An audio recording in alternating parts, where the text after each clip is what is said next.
Good evening. We have just returned from executive session to discuss issues related to collective bargaining or litigation if an open meeting may have detrimental effect on the bargaining or litigating position of the public body, that is the Medfield Teachers Association Unit A and B, and to discuss the reputation, character, physical condition, or mental health rather than professional competence of an individual, or to discuss the discipline or dismissal of or complaints or charges brought against a public officer, employee, staff member, or individual. The individual to be discussed in such an executive session shall be notified in writing by the public body at least 48 hours prior to the proposed executive session, provided, however, that notification may be waived on written agreement of the parties, and that is against the Medfield School Committee and the superintendent. So, may I have, I'm going to call the regular session to order. I will now call to order this May 19th, 2020 regular session of the Medfield School Committee, beginning with a roll call. Leo Brown, Tim Knight, Anna Mae O'Shea Brooke, Michelle Kirkby. And Jessica Riley. This meeting is being recorded and will be posted to the Medfield TV YouTube channel. I've heard that there's a little bit of a delay lately getting up there, so we'll try to figure out what's going on. I know that the Selectmen didn't get up to the channel kind of instantly the other night too, so could be, I don't know, but we'll work on it. Okay, so public input. Citizens at this time may address the committee on items of school business not on this evening's agenda. The committee will take such items under advisement without action or discussion at this time at the meeting at which the item is presented. All comments will be taken in person and limited to 3 minutes. And please approach the podium and state your name and address for the public record.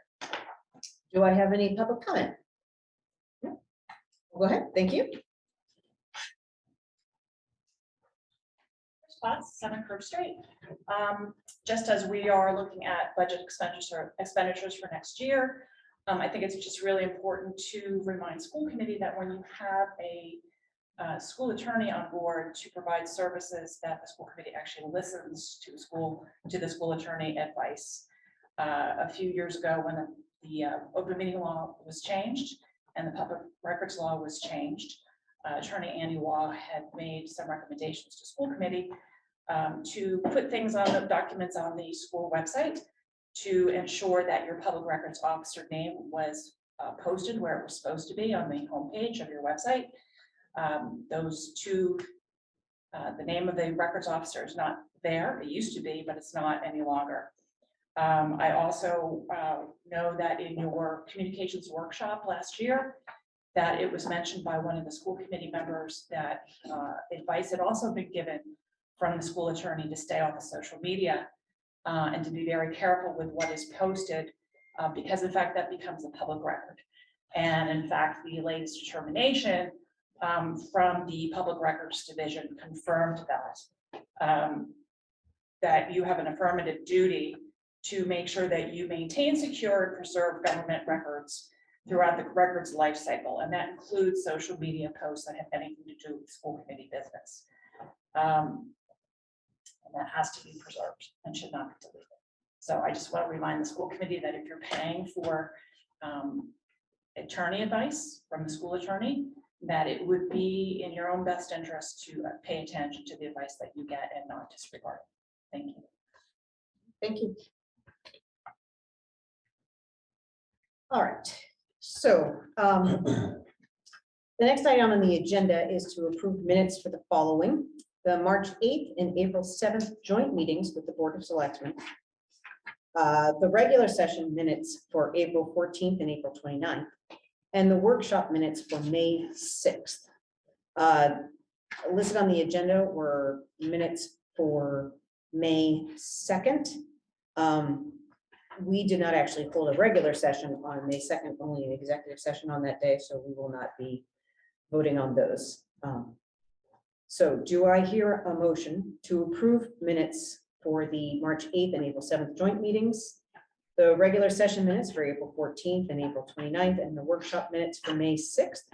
I just have one thing. Should it be noted that were both of those done by the both of those done by the service from the town? Yes, the joint meetings, yes. both of Okay, them just, were done just by- noted that the Yeah. town has a minutes service that they use. Oh, right. So both of Right. those were done from the So town. both the joint meetings were done by the service from the. Right. minutes of The town, yep. Okay, so do I hear a motion to approve those as stated? So moved. Anna May, so moved. Do I have a second? Second. Okay, Michelle Kirkby, second. So, all in, and may I take a vote? All in favor, please say aye. Aye. Right. I'm gonna abstain because I was not at that motion. Okay, all right. So, 4 in favor and 1 abstention.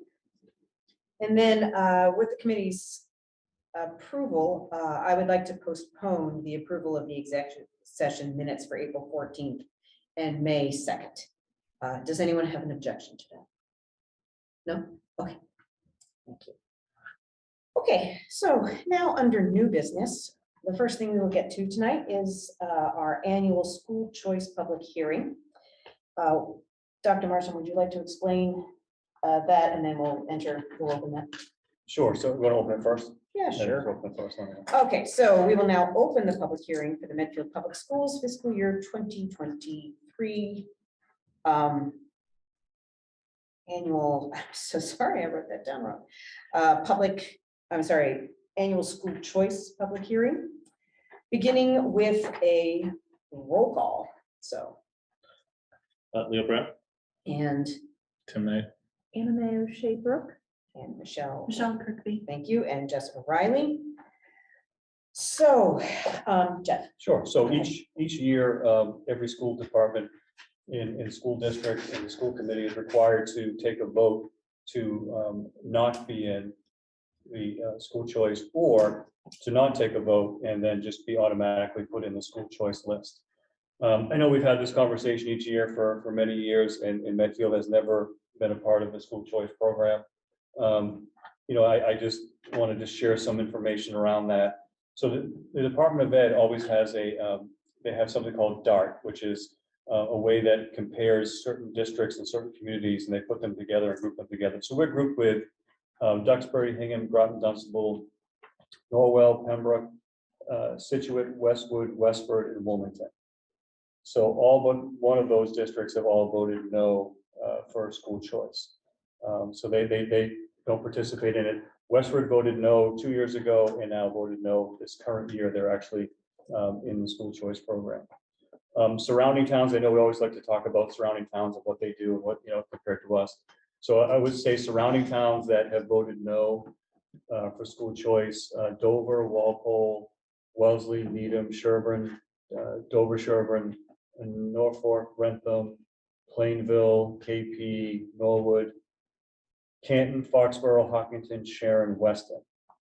So those are all districts that do not participate in school choice. So we've talked about this before numerous times, where the district would open up seats at certain grade levels, and they would have students from other communities would come to school in Medfield, and we'd get $5,000 from the state. So that's how it would work. We have potentially, if we wanted to do this, we could have some seats that could be open in 8, 9, and 10 next year, but that's it. But I just, given our budget situation and the amount of kids that we service now, and the amount of students we have in our enrollment, I don't think it's a great idea to participate in this program. As I have done the last 9 years, I'd recommend not participating in it. But that is, certainly up to you, and it's your choice as a school committee to vote yes or no on that. So there is some revenue possibilities there, but I think it's something that philosophically the community has not participated in, and I would ask that you continue that as well. But it does cost well over $5,000 to educate. one What are we child. at? That was the student cost rate? of that. Over 16,000 per student per pay. Right, and there really isn't very much of an economy of scale to that, right? I know that I've heard people say previously, if you fill a seat, then $5,000 is $5,000, sneeze at it. But in general, that ends up throwing off class ratios. It ends up making things much more. So Well, it's a lottery system too. It's not, Yeah. so it's not like you pick and choose who you want. It's, Right. you put the number out there, people apply, you have a lottery, an open lottery, and then they come in and You can just choose grade levels. You choose grade levels, number of seats. So you can say like, 15 seats in grade 8, 15 seats in grade 9. That's not what we have, they were just You saying, can, no, that's, positing out there. If you that's take how you can do eighth it. graders, are you obligated to have them for 5 years? Or Yes. are you going Yeah. to every year? And Okay. there's And then you give them, and their siblings. as Give well. priority on their siblings too. So you know, siblings at that level, or like an eighth grader has a kindergarten? Siblings where we have seats that are available. So for instance, many districts, when this is really big on the Cape, but really big in Central Mass, a lot of competition there. They also have huge competition with charter schools as well. They do. So what would happen with some communities, like take Bellingham, for instance. Bellingham's upside down right now, so they're actually sending more kids out and losing money through school choice. So they're trying to bring kids in to try to balance that. So that's, a lot of communities have that issue, and that's why they end up joining it, because people are leaving and going to other districts. So I think Bellingham is upside down by like $300,000 or $400,000 a year. So they're losing more kids than they're bringing in. Holliston is an example of somewhere near us that they do it, and they actually bake the numbers into their budget. So they started, when this first started, I mean, back in 96, I think it was, Holliston had 270 plus kids from out of district. Almost 10% of their enrollment was coming from out of district. So if you're a small town like Holliston, like Medfield, and you're getting $1 million in, that becomes part of your budget process. So when they're doing projections and they're doing all this, they have to, because it's baked into their budget. I mean, you become, it becomes a lifeline for you, because you count on that money, much like we do with 94, 142 and all the grants we get from the federal government. That becomes another funding source that they use to fund their budget and offset the cost. So, that's just an example. They don't get that But they much also now, have but the space to do so. I mean, if they're taking in 272 kids, I hope Yeah. they get the space. I mean, that was years ago, but now they take over 100 still. So they gotta have the space. I mean, Medway is another one close to us that does it. I mean, Medway has so much space that they were the ones that brought all their kids back before anybody, because they could bring almost every grade back at 6 feet. Because when they built their new high school, their middle school has a ton of extra room in it, so they were able to do that, so. It's more philosophical for me. I mean, whether you want to start poaching kids from other towns and bring them in here. I mean, I had that conversation with a parent a couple of years ago. She said, why would I pay 1.5 million for a house in Medfield when I could buy it in Norfolk or Walpole, and then school choice might get in? Like, why would we do that? I mean, that's kind of the thought out there. So open to any questions you have, but again, my recommendation, as it has been the previous 8 years, is that we don't participate. Any sense for those that do it, where the kids come from? It doesn't I don't think we, really matter where they. I don't know. come from. I don't know. Every kid, I would say once like you bring them surrounding to your towns. community, You don't provide transportation, Tim, so they have to provide their own transportation. So it's typically surrounding towns. Like we have 6 kids right now that go to other districts out of school choice, but they go because their parents work in school districts and the parents take them to school. So we have 6. and they go, and they go to those that have opted in for school choice. Right. Is that correct? Right. Or Or allowed. like some Staff. districts will allow their staff to bring their kids to school there. That's in their teacher contract. Like Newton allowed staff to bring. Wellesley and staff, Needham does. Needham does as well. So that's in the teacher contract. Can you tell me, I know that we get $5,000 per child. Can you tell me when that number was established? 96, maybe 95, 96. So that was I part of the thought it student. I thought there was an increase Actually, recently. No. There's no No. increase. The only Leo, you and increase. your increase, it's wishful thinking, man. Well, they increased it to the virtual schools. No, they did it for virtual school. What they do is that every year they do a percentage increase if the child comes in and has special education services. That changes year to year. But we were talking about that's generally less than 1,000, which is. Yeah, I'm is not that sure what it is. really Yeah, it's not like you're getting a windfall, but if you're only getting 5,000 to begin with. Unlikely to be getting the amount of hours spent. Oh, no, it's not within that. gonna be the 16 that we spent now. No, it's not for that. My concern would be space. Yeah, Space is, I'm all about fiscal responsibility, being an open community, but space is an issue, particularly at the lower levels. I'm not sure where we are at middle and high school. Space is an issue down there, and space will soon be an issue That's right. up here. So the other thing to consider, I know it's a few years away, probably 4 years away. But the reason why we ended up putting the new development at State Hospital in the SOI is because we had a meeting with redevelopment. And they told us that there's a possibility that there could be an increase to 33 or 34 3-bedroom apartments. Mhm. Yeah. And lo and behold, that's just what happened. So I think that's something that could happen as well. I mean, we got a plan for that. It's probably only gonna be, from their projections, 60 kids or 66 kids or whatever that is.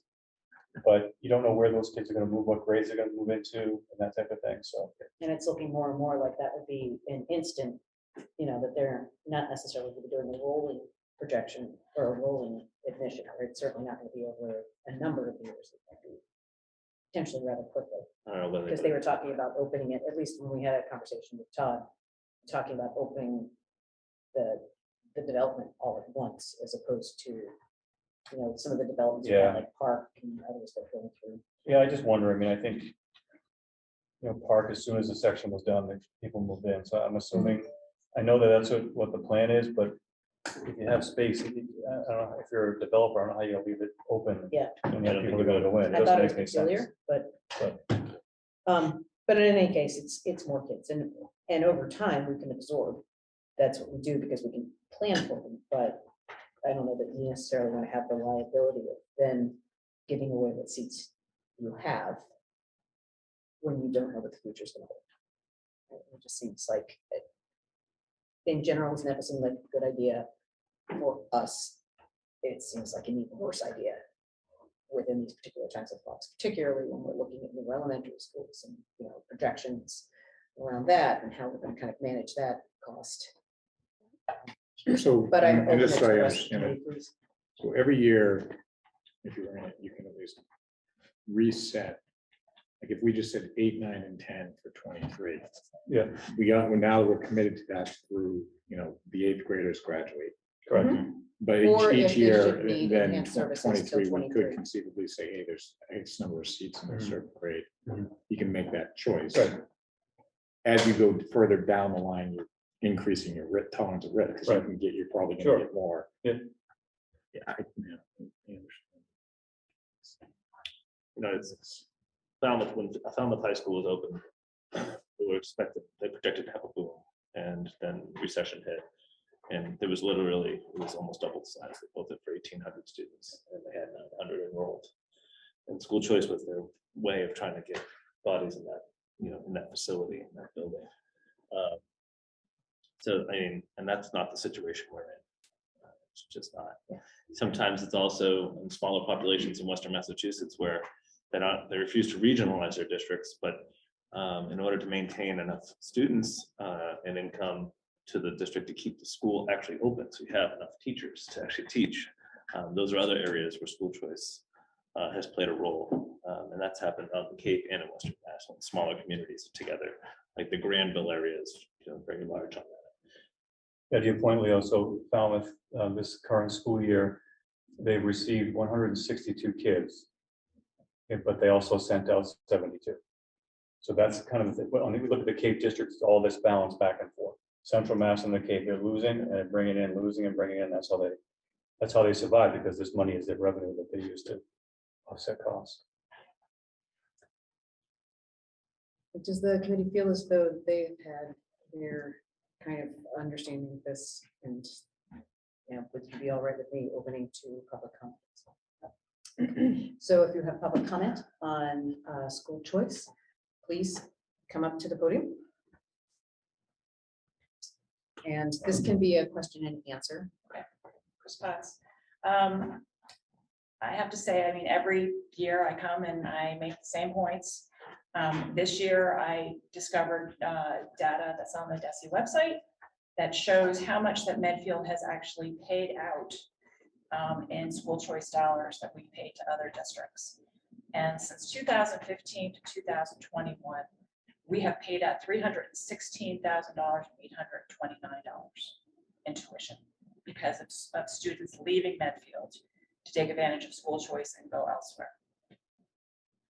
We have the opportunity, I'm not saying I'm for or against, we have the opportunity to actually look at this kind of data. And I am continually disappointed that the school committee does not request specific data and has the same questions year after year because they don't understand school choice. There was a comment made tonight that, gee, well, we could possibly do it at the high school, but we have no enrollment information in front of us. There's no enrollment information. Everybody's scared about, the enrollment coming up at the end of the grades, but there's no enrollment information to actually look at. There's no data on a screen somewhere to say, okay, here's our enrollment information for the coming school year in each of the grades. Here's how many seats we have available, possibly at the high school. Here are the pros and cons of whether or not we use school choice. $5,000 per student, if we're paying for a teacher and there's only 15 people in that class, we're still paying for that teacher no matter what. So that $5,000 per student helps to defray the cost. It helps to pay for another seat on the bus. Special education is an additional amount of money that you get. That money does not come out of the $5,000. There's an incremental cost that gets added to tuition for each special education student. There are no buses involved with these students because they pay for their own transportation. So that money is not money that we pay as a district. I think it's ridiculous that we compare ourselves to other towns when we're not even looking at our own data in terms of enrollment, in terms of the money that we've lost, $317,000 since 2015 in school choice tuition. That's money that we have lost, and we have not taken any money in. We could open up 3 seats at the high school. And I have to say, I am floored that a superintendent of schools would say that, use a phrase that we're poaching kids from other towns. That's not the way it works. In Holliston, I know from firsthand, because I have a friend that was a school committee chair for a number of years, who told me that a lot of students came to Holliston because they wanted to take advantage of the French immersion program. There may be students who might want to come to Medfield to take advantage of the music program. We're not poaching kids. These are kids that are looking to our district or other district for better opportunities. And I think it's just, it's unprofessional that year after year we have the same conversation and there's never any data to show the pros and the cons of whether or not we should pursue school choice, even with the small number of seats. I just think it's irresponsible given our fiscal position. So I have no questions, but again, it's just, this is the professional way of doing things. So we're running a business. You look at the data and you make a decision based on data. Thank you.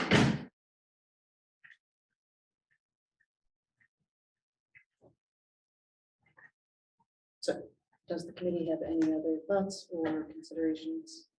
You want to take a second to think about what Ms. Potts said, or? Okay, so.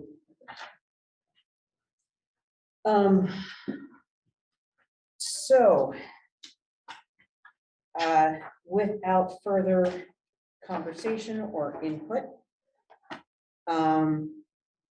do I hear a motion to close the Medfield Public Schools annual choice hearing for 2022? Need to vote first. Oh, don't we vote after? I think it doesn't. We close it and then we vote on it because the hearing is closed. No, that's the first one. Yeah, I know.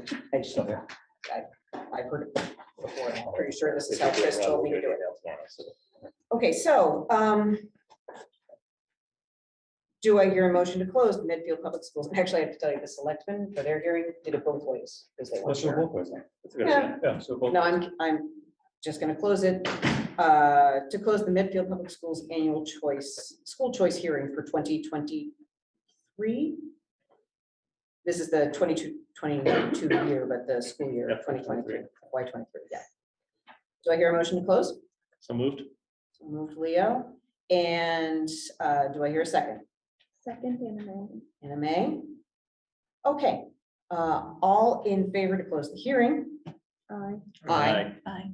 Okay, so passed unanimously. Now, do I hear a motion to recommend against school choice for the Medfield Public Schools for the fiscal year 23? So moved. So moved. Okay, Leo, and do I hear a second? Second, Anna May. So I would just, if I may. Please. If you could do the motion that we would not to participate in the school Okay. choice. Okay. I'd like to make a motion to not participate in school choice for the FY23 school year. Oh, motion to not participate. Thank you. Okay, so Leo has made a motion to not participate in school choice with Anime will second. And again, if I hear a vote, please. Aye. Aye. So unanimous. Okay. Next, after that student hearing, we have the student advisory. Right, and then this is the last time that we see you. So please come up to the front row. It's not church. We'd like to hear from you.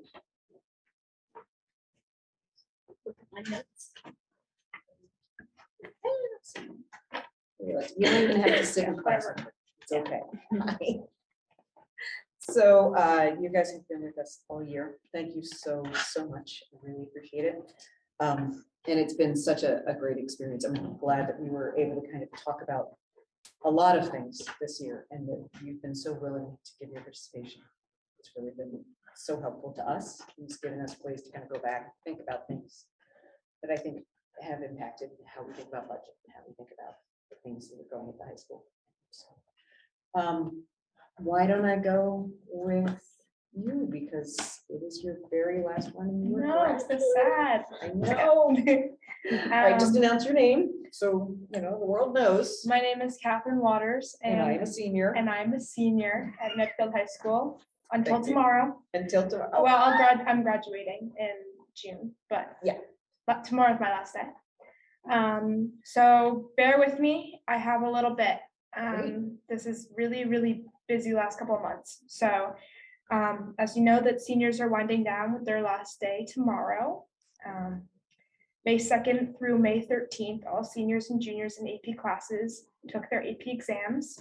I think they went pretty good, but we'll see in July when we get our scores back. There was also a senior project this year. I myself included did a senior project, and senior projects are amazing. If any underclassmen are listening, 100% do a senior project. You have all the time in the world to focus on something you're really passionate about. So I really enjoyed it. Then we got, so Medfield Theater Society put on Medfield After Dark. On May 16th, we had National Honor Society induction. On Friday, we are coordinating a senior sunset to end off the school year. It's going to be a bittersweet night, but it's going to be a lot of fun. So I'm excited for that. Prom went so smoothly this year compared to last year. It was a little rocky. You know, it happens. And the junior class did a great job coordinating. And we helped them out a little bit by giving them over a little bit over $3,000 for the prom. The senior class went up above and beyond with fundraising, so we had a little bit more money. Typically, the junior class fundraises all the money for prom, so that was that. But our class this year had a lot of extra fundraising money. Sorry. So all of the seniors collected their capping gowns on Wednesday and today after school. Student government is now coordinating a class gift with our remaining money that we had, and we had a meeting with Ms.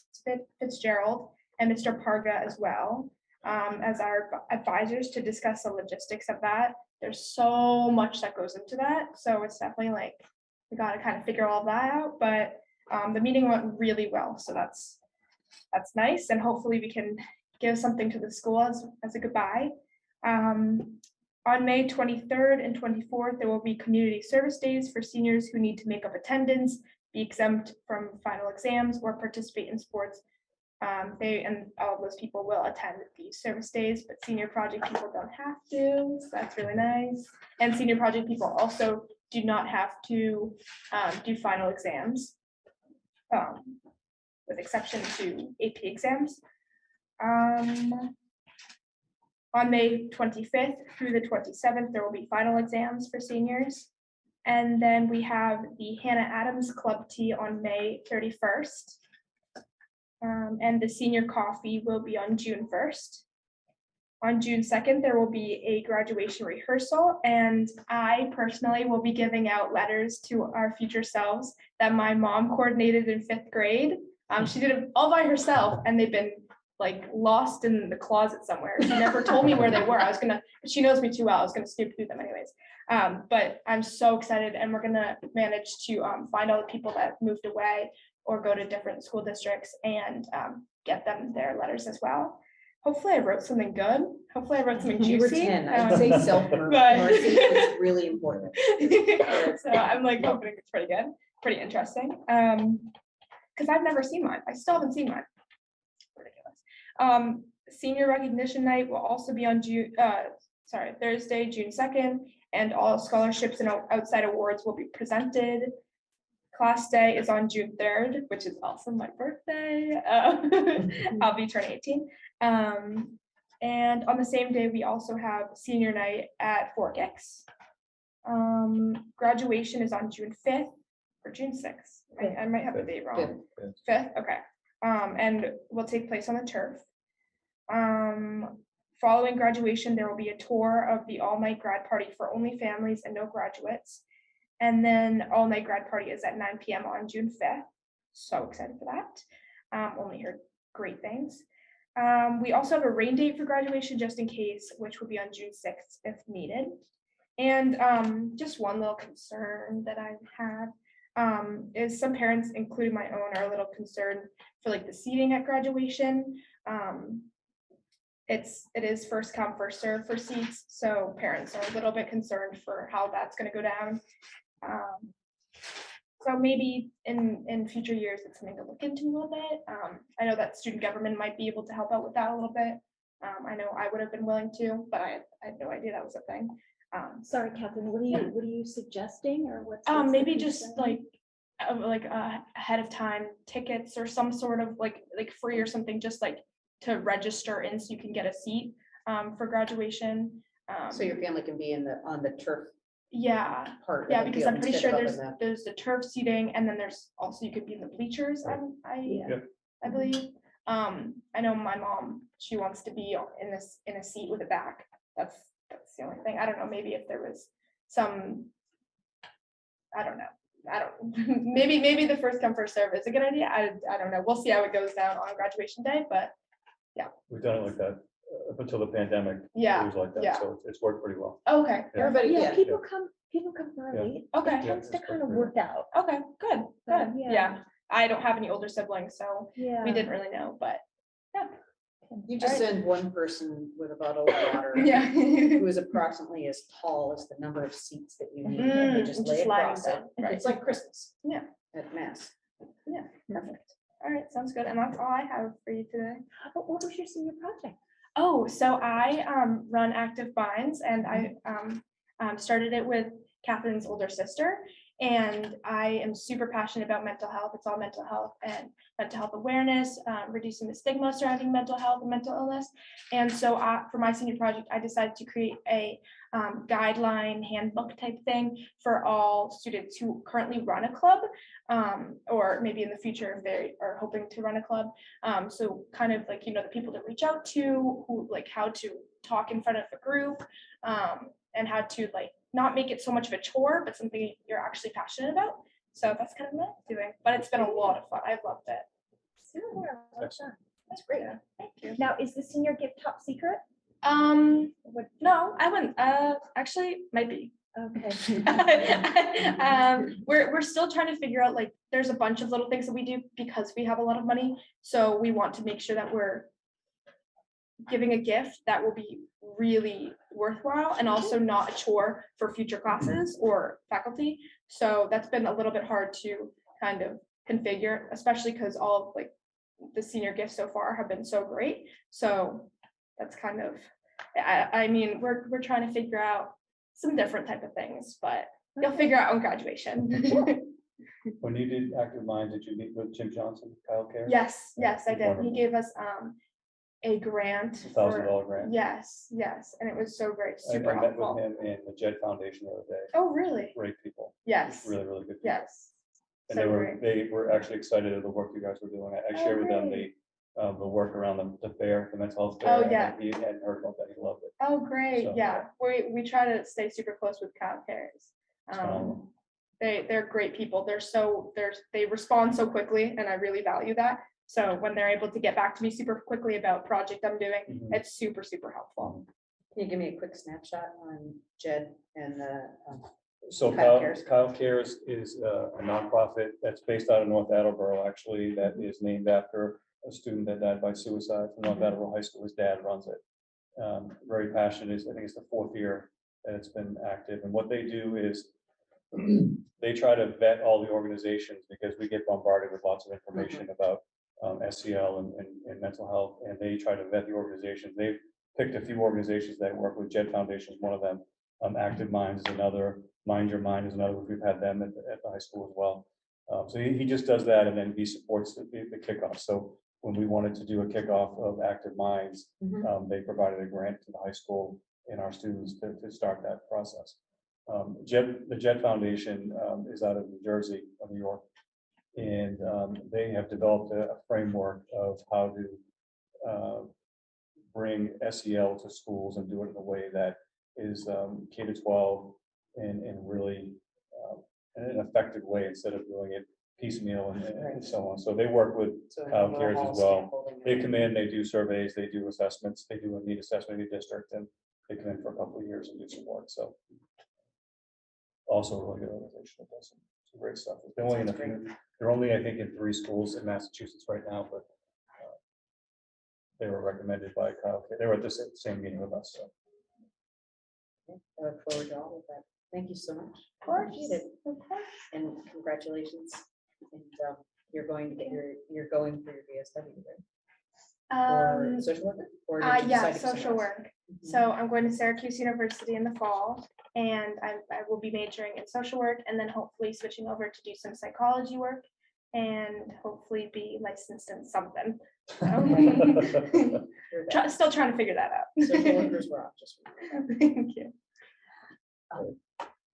Thank you. Would you like to go next? Yeah, so I'm Elizabeth Pansiaco and I'm the representative for the junior class.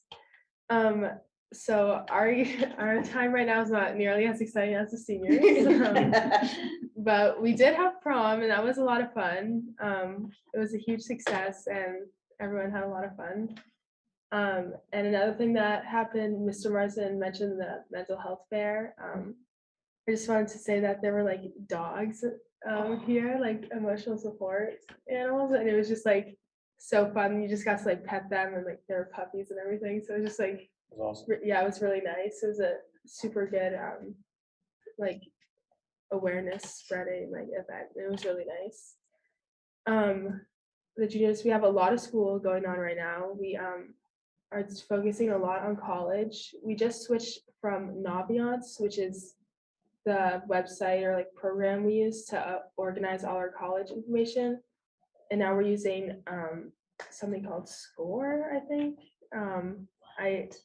So yeah, it's completely new format where we put it's more detailed and in-depth. Like you get to see like the percentage of Medfield kids who applied to this school, how many of them got in or rejected, like what the average GPA is. So it's much more detailed and it's way more helpful than Naviance. But we just adjusted to, so we all made new accounts and everything. We're asking our teachers for recommendations and yeah, just a lot of school going on right now. So we're just pushing through and yeah, hoping that we're gonna get to where the seniors are right now. Well. Any parting words of advice? Keep studying. I don't know. Oh, be the best friends with your teachers. Tell them everything. Go to your guidance counselor. Go to your guidance counselor for the small little things. Just talk to them. Just hang out with them. Go in for upstairs. 100%. You got it. Yeah, so that's pretty much it with the junior class. We're excited for the year to be over soon. So. Yeah, I think we all are. Let's go, please. Sure. I'm Catherine Bannister. I am the representative for the class of 2024. I'm a sophomore. Right now, everything's going great as it's coming to a close, not much time left. Last time we were here, I think we had just lifted the mask mandate for the school, and it's just been Yeah, Last time we were here. Wow. yeah. It just seems like. That's so long ago. I mean, we had to push our last meeting back anyway, but yeah. Yeah, Wow. I know. So everything's been going great since masks are now optional, and it's just nice to see everyone's smiling faces. The warm weather is definitely making an impact on everyone's mood, also except for today, as it's warming up. And tomorrow when it's 90. Yeah. And we're just in the home stretch as spring sports are also in full swing, and I've heard positive feedback about that. We have our National Honor Society induction on Tuesday, the 24th, which is coming up next week. We also had the freshman sophomore semi-formal at the end of April, and that went very smoothly.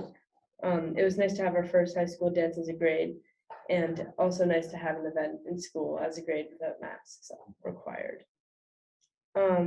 I also had the opportunity to attend prom this weekend, and although I didn't get to experience it, it seemed like it went pretty well for you guys. And actually, yesterday we just finished math MCAS, so we finished MCAS for good, so that was a really good feeling. Thanks. And the focus for most students will soon become finals. And for student government, our second round of our flag fundraiser was just completed, and it was successful once again. And we're gonna have one more final fundraiser of the year, and it's gonna be phone case wallets, so be on the lookout for those. And that's all I have for tonight, so thank you. I'm Sophie Shields and I'm the representative for the freshmen. So we're like kind of like starting to like wrap up our like final units of like the school year, and like in our classes we've started to like look back and like prepare for like our MCAS that we're doing and like finals. And then we've definitely like entering this last corner, like definitely like know our way around the school, and like using this flex time is we've definitely figured it out, and like how to manage our time with like after school activities and the homework, which has been good because it's like there's been a pretty like smooth transition from like learning how to do stuff now. And then for student government, we had like a raffle that we had some Medfield businesses donate to and helped us start to raise some money, which was pretty successful.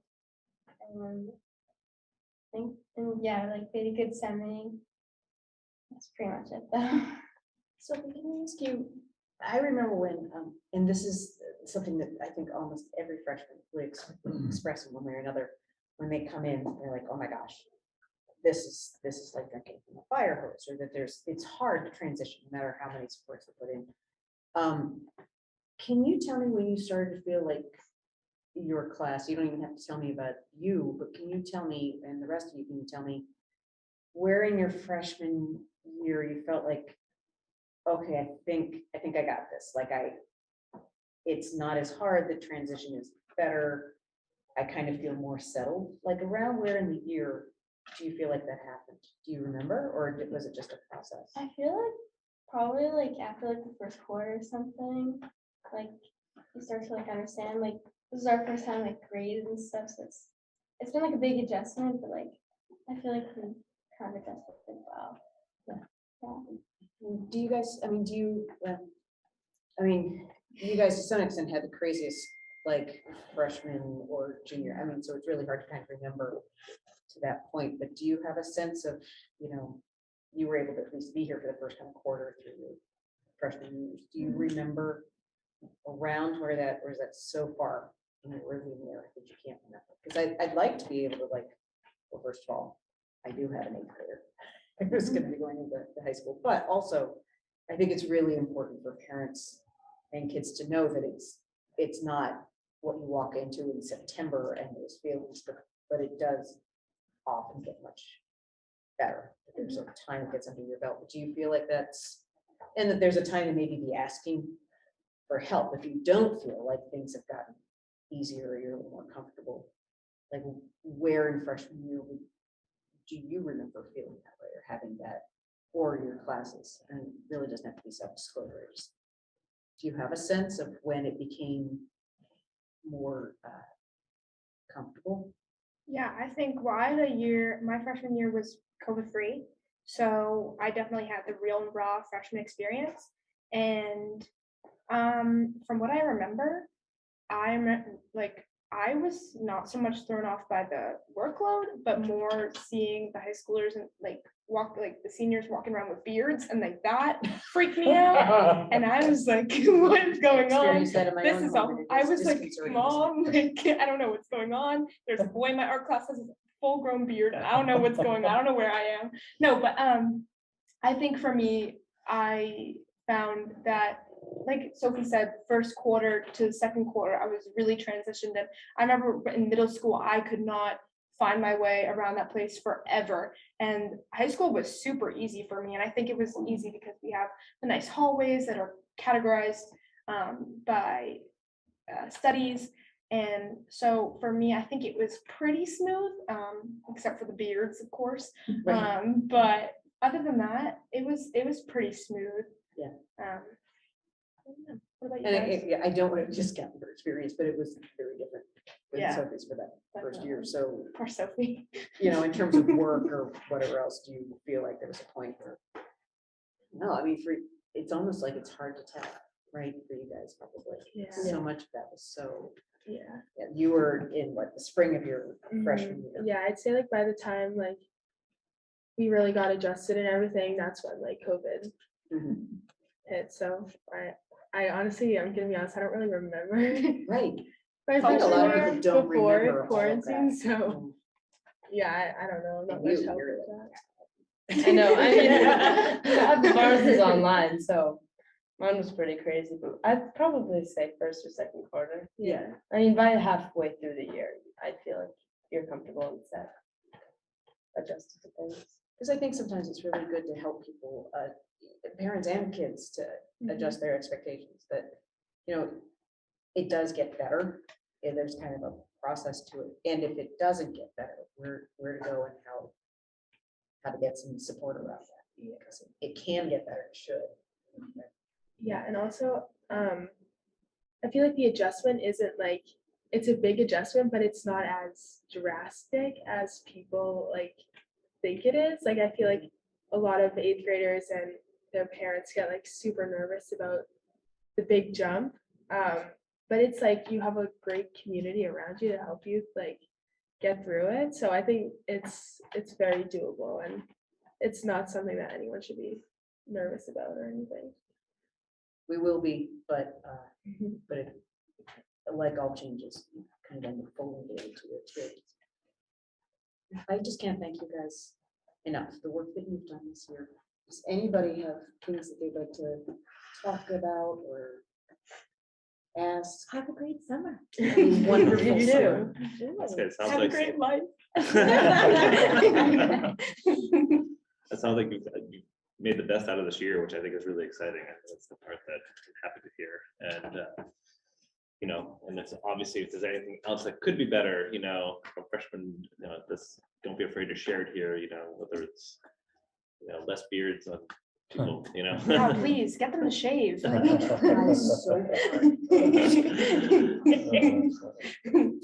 I think the biggest jump was definitely the social jump from 8th grade, from the middle school. And everybody's wearing neon and the whole thing. And then you would go to the high school and then there's just like beards. And what is this? I'm not comfortable. So, but you get to be friends with the people with beards, and they're actually the nicest people ever. So it's like, Even if they don't have a it just razor. works out. I mean, you got that initial jump scare and then you're ready to go. So I mean, it sets you up for success. But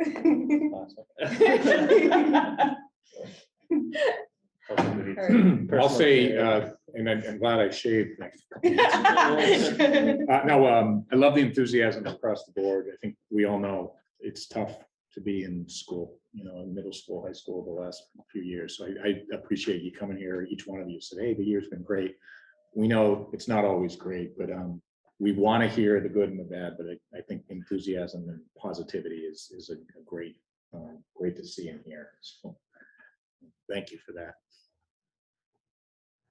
of course. Great, thank you so much. Thank We'd like to you. stay for the excitement past this. We've got electric vehicle Electric charging. vehicles is coming It's up. coming up any second. Electric vehicle charging? Yeah, we're getting chargers. Well, maybe we're getting charged. I don't know, because the next person up is. That's pretty cool, actually. I think I will stop. Thank you. Thank you so much. Thank you so much. Thank you. Appreciate it.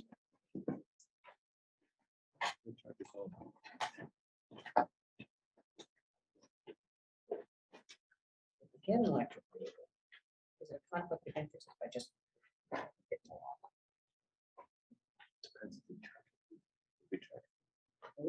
Yeah, okay.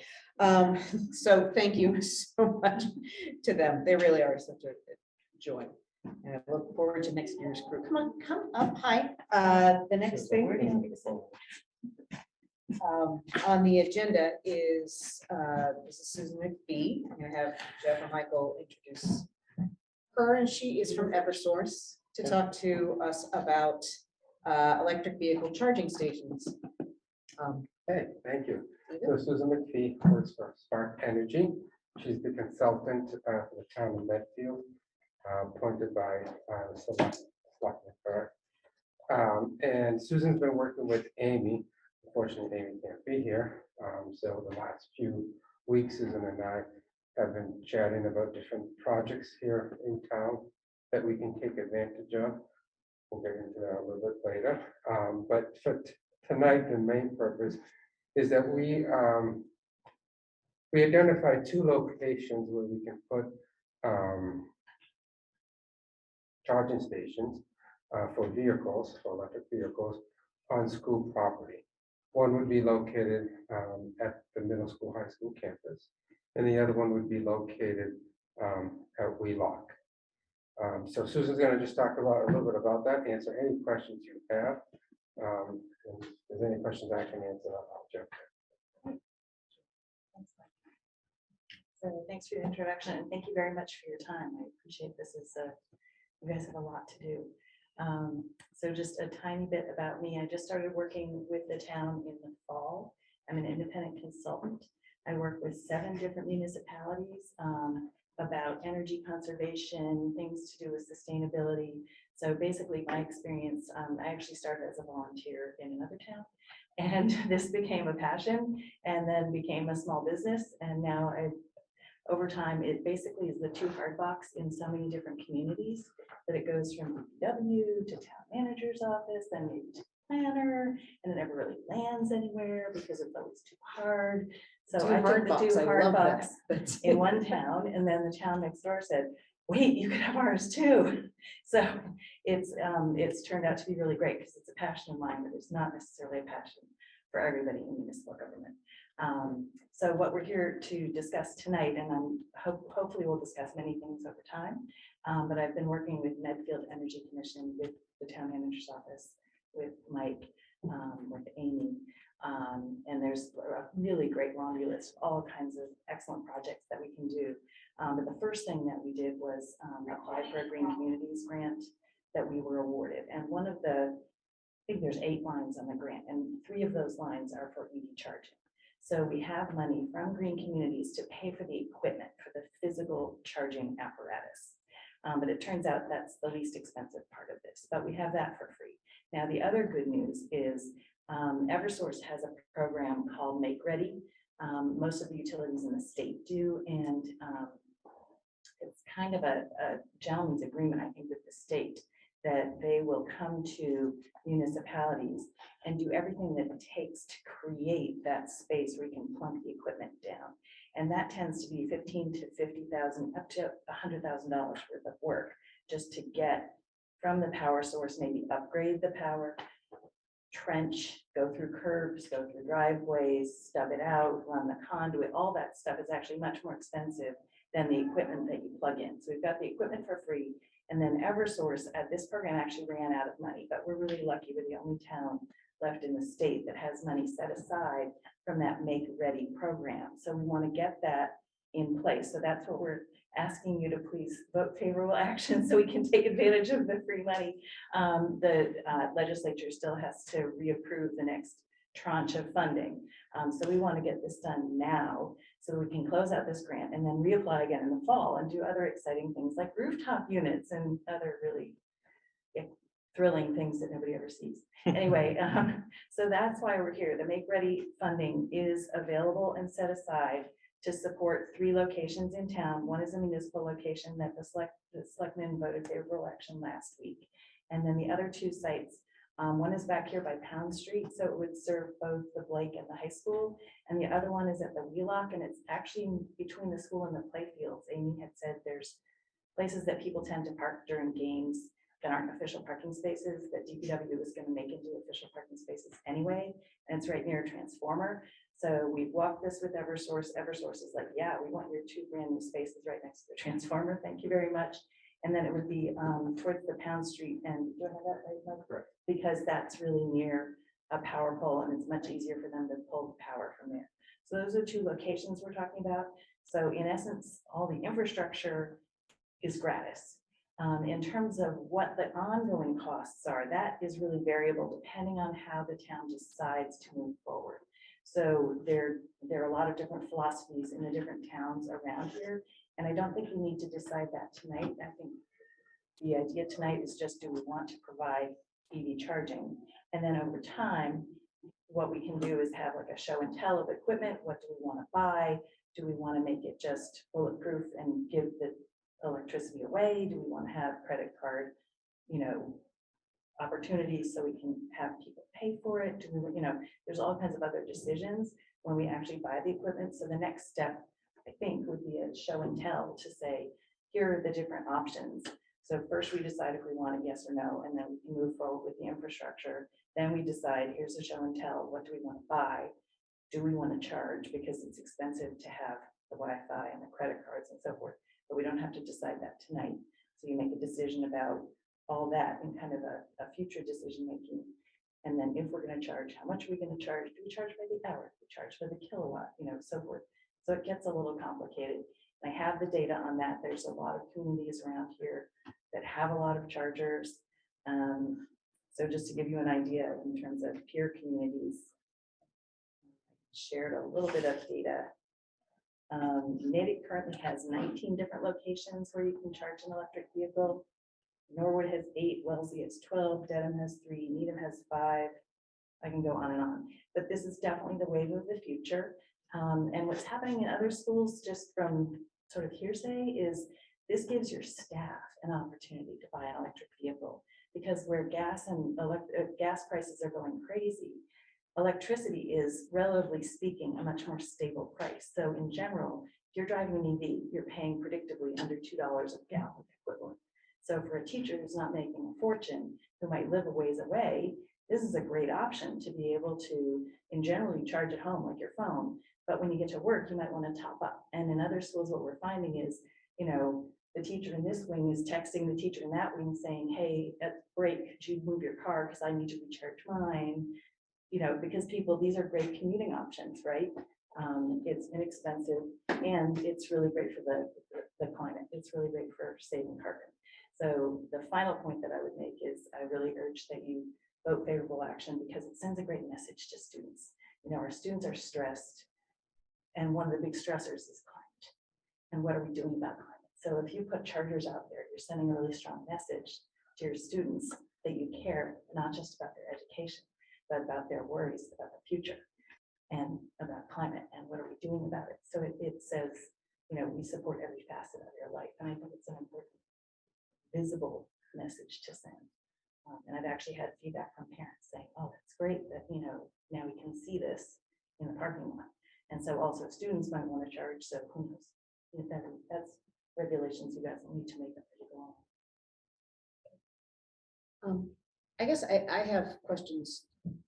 Philosophically, it sounds, lovely, but our responsibility is fiscal. So, we, as a town, we do not necessarily pool our energy costs. So we would be on the hook for the actual fiscal breakdown around this. So I feel like Michael, do you have specifics around that, or could you bring data to us at the next meeting? Is there any specific kind of intensity around this? That we have to do this tonight, or could we do it before the end of the fiscal year? Because I feel like there's, I think that that's just something that's really important to ask. I think that, it's my understanding the board of selectmen that I described or said they're gonna develop a policy around this for the town site, which I think would make sense for us to try to follow whatever they're doing with that, because if they're gonna do the policy around it where they would charge. Mhm. So it wouldn't be something that it would just be there as a service free, that the folks would have to pay for electricity, which I think we'd have to look at analysis whether that offsets our electrical costs, as part of that process. So what's the numbers in there in the packet? Yeah. Not just an idea of it. It's, but electricity is so. Yeah. Variable, and also at this point, electricity is generally not renewable. We're still burning significant amounts of coal, right, to provide electricity to, what's our, Massachusetts coal free, but we're up to about 24 to 26% renewable at this stage. It goes up by 2 points every year. okay. So this came up during our build, we had a recent building project. Right, to put the infrastructure. in We had to for- have the infrastructure during the building project for Wheelock at the time, for that site. So it was part of our conversation to put that in place. So it wasn't 100% off the table of how it would work. We had a few, not very many, but we had a few conversations about the idea of possibly credit card charging and whatever else to cover the electricity cost. Which, and of course, we were looking at solar as well, solar canopies and other options to help power the building and offset our costs. I agree with the concepts and all the philosophical things. My only question would just be around, making the decision on the policy and the charging for the fiscal reasons. Knowing that, although not as volatile as gas, my electric bill has gone up significantly in the past 18 months. So with that would be my only concern, but again, if it's going to be a net zero to us, out of the gate, I don't see any problem with the opportunity, to be honest, and taking advantage of the funds. I'd be curious to hear what Michael has to say. So Bill, we locked in our electricity cost. That's something we decided to do about 8 years ago with the town. And we use a company called Power Options to do so. We're locked in for the next 3 years. For us, we're not going to fluctuate. But what Susan was saying is we're going to have options for canopies, hopefully soon, that are going to be hopefully on this, property. That could help with the cost. It all depends on the policy and how quickly we can put canopies up here in Medfield. Hopefully soon, but we do, Dr. Marsden and I have spoken about different options of canopies, not just in parking lots, but just to make things a little different, for students having, sidewalks have covering, which would be canopy. Shade of the bleachers. That's actually the one that. We talked about In case it putting, rains. a canopy over the bleachers. All that is going to help us reduce our cost, especially on this specific property. So there's some great things that are happening. Yeah. This is just the first step. Yeah. And I think that, we're taking a step forward, which is what the community wants. Yeah, I actually, my worry actually is just like you said around the texting is building the ability to expand. Well, that's actually counterproductive or counter to what I just asked about, the financials. It's like, how also do we put in the infrastructure to expand? Yeah, I'm really glad you asked that. That's something that I unintentionally missed. So the Make Ready program mandates that initially we have, basically it looks like one post, but it has two heads, so a dual head, right? So that's the first one. But when they do all that infrastructure work, they mandate that they then stub out a further 4 spaces for dual heads. So then it's like Lego. I mean, literally, you can get the town electrician, just buy the next pole and put in 1 or 2 or 3 more. So if it turns out to be super popular, you can easily, because as I say, it's counterintuitive, but the least expensive part is actually just getting the pole with the charger on it. So it's So once pretty the infrastructure is straightforward. there, Yeah. essentially expanding it is relatively Yes, inexpensive. and the utilities have anticipated that with the way they structured this Make Ready program. Mhm. So they really view it as making it ready through 2020, 28, 30, because nobody really knows what it's gonna look like right now. It looks like people are mostly charging at home, like your phone, you leave it your car ready to go 200, 300 miles every morning. So it's kind of a non-issue. It's really more of Well, a it's the fail-safe. neighbors who are, unless we have a credit card, everybody's gonna be in the parking lot. Yeah. Yeah, so it might be more, I'm thinking perhaps the staff that might have longer commutes. Yeah, and I've seen it in the places of business like offices now. And I think the only place in town that charges by the bank, right? Right, The yeah, behind the Bank of bank. America. Yeah, and I don't know if they charge for that or not, to be honest. I thought it was kind of a They neat used to. idea. Do they charge? Yeah. I don't, I was I mean, taking I it from love our the school idea. nurse, who knows Yeah. everything. But it is a rapid charger. This would be a rapid charger as compared to a Yes. home charging, which unless you Exactly. bought Level the rapid charger for home, Yeah, which can be a few $1,000s to install, I believe, at your house. actually, speaking from experience. Yeah. You can get one for just a few $100s and Oh, really? it cost me about $300. It draws as much as an electric dryer. You have a clothes dryer, so unless you need to upgrade your service. Oh, I see. So yeah, it's really very painless.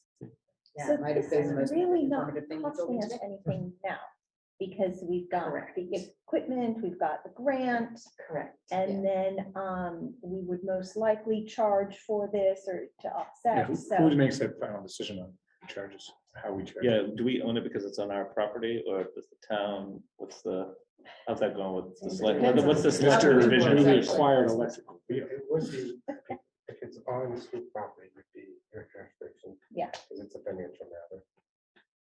I think the vision of how to proceed from here, the Board of Selectmen was saying, let's just test drive this for the first 6 months. Let's collect data and see how much juice we're actually spending so that we can do an economic calculation, because the utilities are really reluctant to share. And quite honestly, I don't think they have the data because it costs so much to put a meter on. These things aren't individually metered.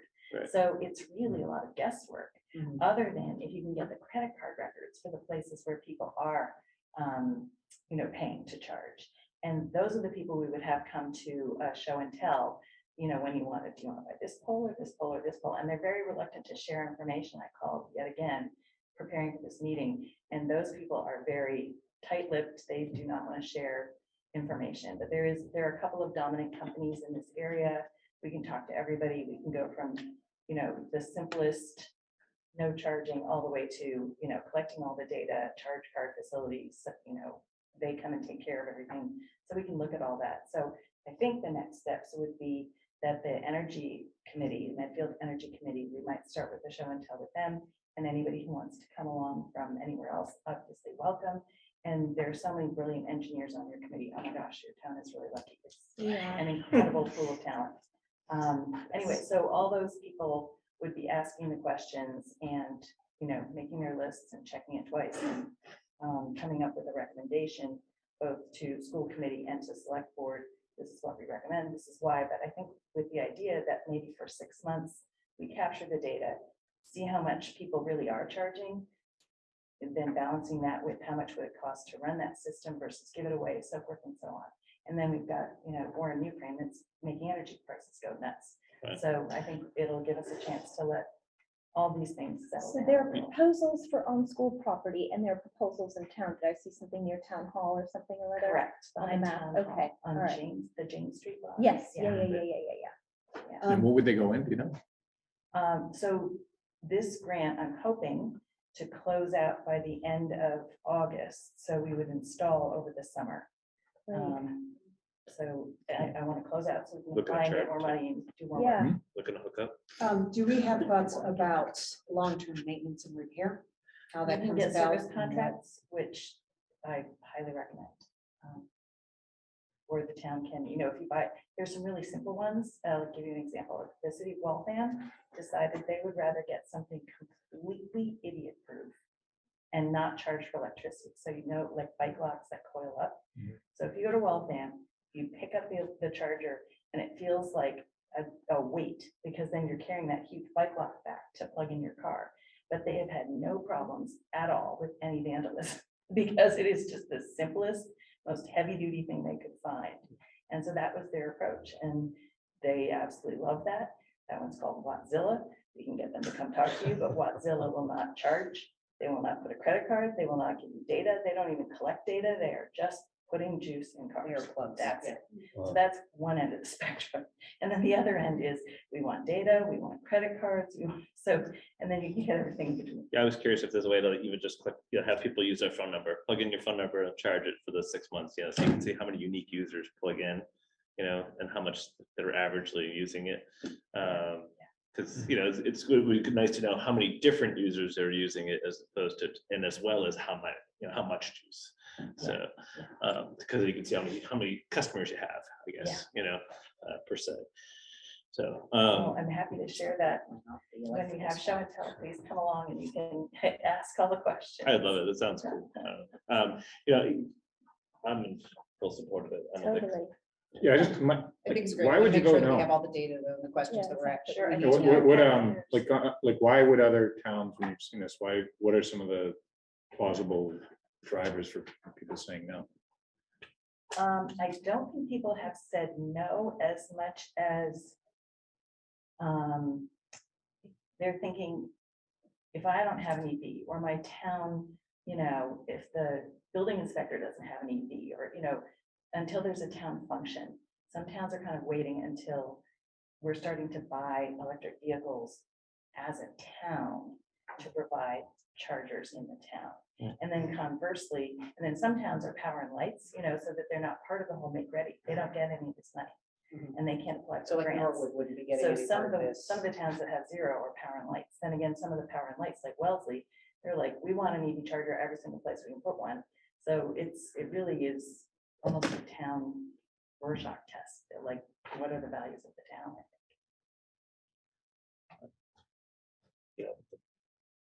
But we have what's the name of that committee that we talked about today? Sustainable. Yeah, the Sustainable Medfield group too. I don't, like I said, Jeff and Mike, I mean, obviously, I'm looking to take advantage of some sort of grant. We've been passing on some stuff lately that we shouldn't have. So, and I feel it feels like a no-brainer. So if the committee is comfortable, what exactly do you need from us in terms of vote for So this? we have documents from Eversource who cannot do anything until there is a signature from the town, which is your action, and I'm guessing the superintendent's signature, or So it's the chair and the chair of the board of that selectmen. you may and trench on our land, you may put this conduit down. We understand, and then we're committing, once we accept their money, we're committing that we will install a charger that meets their specs. So that's where the show and tell comes in. And Yeah, I've read the whole agreement. Yeah, it seems they own all the crunching and the poles and anything that was involved. Which, Yeah. I can tell exactly where we're going. So the first entrance. Yeah. When you take that right on the right hand side where the old school vehicles were parked. okay. There's 4 slots that are going to be dedicated right there. I'm happy to hear that they're going to clean up some of the parking over at Wheelock as well.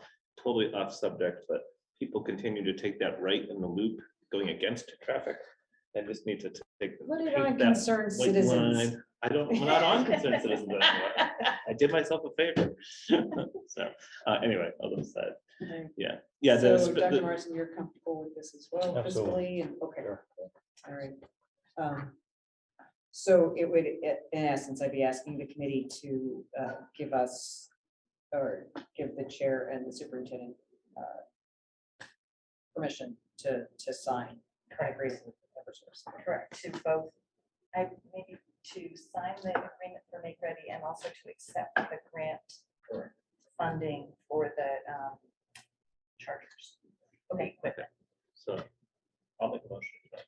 You go right I'd ahead. like to make a motion to accept the grant money for the chargers from Green communities. Green communities, and the agreement to do the site work from Make ready. Make Eversource Ready, Make Ready, correct. Eversource Make Ready, at the 2 locations of Wheelock, and I believe it's typically at the middle school area, or Pound Street, on the Pound Street location, to this campus, to that middle high school campus. And you authorize the chair and the superintendent. And to authorize the chair and the superintendent to enter into said agreement. Wait, Leo, can you say that again? It's not as easy I know- as it looks. I is know they it? weren't recording that part, and I'm just helping Andrea. You are cheeky. So moved. Is that what it was, or second? Second, okay. All in favor? Aye. Okay, the motion passes unanimously, and thank you very much. Thank you Thank you very much. much. And I Thank just you. want Well, I you look to forward know. to bringing more exciting energy projects. Oh, in yeah, the future. absolutely. I'm excited about the canopies. I think it's an excellent way. They have them over in Wayland. I was really impressed to see them over there. Some years ago. Sudbury has them too. Do they? Yeah, I think it's every- Yep. So, Okay, Leo, we're on the clock here because apparently there's some basketball team playing tonight. Medfield High School? Yeah, no, I don't know, but somebody around here is getting. a little itchy. Thank you. Okay, Thank you. Thank you so much, Susan, I appreciate it. Okay, with the committee's permission, I'm going to take the next agenda item out of order. Michelle, I'm gonna throw you a curveball. So we can discuss our rescheduling and calendar planning all at one time. So I'd like to have Michelle talk and have us have our discussion about annual town meeting and kind of debrief from that. And then Michelle has spoken to me about some concerns she has, and I think that we probably all share them, about how we fulfill the student bylaw, or the school building committee bylaw in terms of membership and what next steps are. So I'm gonna actually, unless we have something we would necessarily like to discuss about annual town meeting right now in specific, either Article 18, which was ours, or some other part that affected the schools. But then I'll hand the floor over to Michelle, because I do know that she wanted to talk about Article 4. So does anybody have anything that they'd like to really kind of specifically review or I have suppose questions about? my own, I was disappointed in the perception that school committee did not want anyone with an educational background on the committee. Right. You know, so it was really kind of, I perceived it as we felt that we wanted to pick or select those who we thought were qualified to represent us. Which did not mean not educational. It simply Exactly. meant that qualifier then makes it very difficult for us to pick an extremely qualified person. Yeah, no, and we Over explained that, different- so it but just, that and then just- if it it wasn't came their plan out that- as, Yeah. what, you don't want anyone with education, so it kind of, it was a lost in translation, and I just thought that was an unfortunate Mhm. situation. listen, most likely everybody in this room has at least 13 years of educational experience. Right, because they went from kindergarten to and graduated from high school. Yeah. I think in our house, it's 36 cumulative. That's We don't right. Count the kids yet, yeah. So. So that was my only comment, so then when it was regurgitated back, I thought, that's not it, but, you know, anyways. So, Michelle. Yes, so, so the bylaw passed, as we know, and where we're at right now, my understanding is it's been submitted to the Attorney General. And we'll be waiting anywhere between 30 and 90 days to find out if it's approved. But in the meantime, what I wanted to kind of start having from a conversation standpoint is outlining the different framework or what we want to be doing in regards to what a new SBC might look like. So we know that the school committee will be appointing 4 voting members, right? 2, which cannot be coterminous, and 2 It additional. must be school committee. Correct. Right. 2, yes, school committee members, and 2 additional appointments that will be Medfield residents with pertinent experience in education, if possible. So for the first part, my first question is, do we have a general understanding of the average lifespan of an SBC? So our most recent one was like 3-ish years, right? If the school had passed, the SBC would have continued to work until the completion. So we would be looking at a 5-ish plus 6. And so, Close out. okay. So Punch knowing list. at that level of Punch list. time commitment, and knowing that having the language in there of us not allowing to serve as coterminous members. So right now, Tim and I can't serve together. Justin and Anime can't serve together. Leo, you can serve in any capacity, in any combination of school committee members, because you don't have a coterminous person with you. And knowing that, like, there are 2 people or 1 person every year who are voted, who either run for reelection or don't. And so you may be changing membership of that. Right. Which I think is what we were trying to say is that, we work to manage transitions all the time. Yes. But every single time you change the membership of an SBC, particularly if you're working with the MSBA, you also have to have that clear Right. through the MSBA. So it just ends up lending a lot of churn administration and not a lot of continuity. But we argued that point and we have what we got for right now. Right. So in that space, though, I wanted to kind of start a discussion to see if we wanted to figure out a way to maybe put terms on what we did in regards to an SBC and rotate ourselves through. So instead of just appointing, last time it was Leo and Anime and they were there the whole time, do we want to consider something where we would appoint 2 school committee members and we know that they will be on the new SBC for a year, 18 months, less than that, more than that, and we can stagger them if we want to, but then we're continually rotating the 5 school committee members through the SBC instead of just putting the onus on the 2 specific members that are picked on that day until perhaps they have to not be a part of it for some reason. So anyway, I just wanted to start a conversation on that piece in regards to like the pros and cons, and does something like that make sense for us?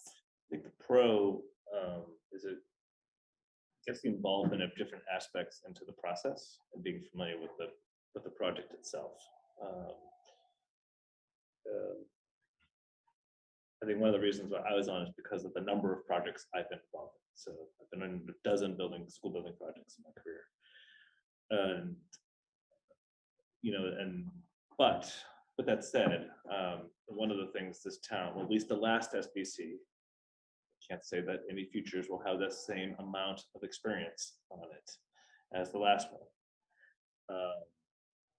Because of that, though, I believe there will be, I think there wouldn't be much of a loss of representing what is needed on behalf of the school.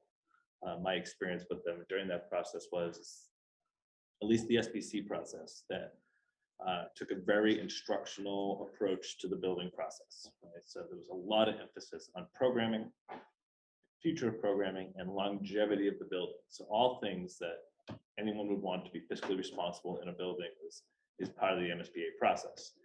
I think that the MSBA process and going to the MSBA would be extremely helpful for everyone to experience. So even if there were 2 people that are part of the community that are attending that process, the rest should probably attend in the audience to hear that importance and why that is there. So one of the main things was a 50-year building. Build this building to last a minimum 50 years.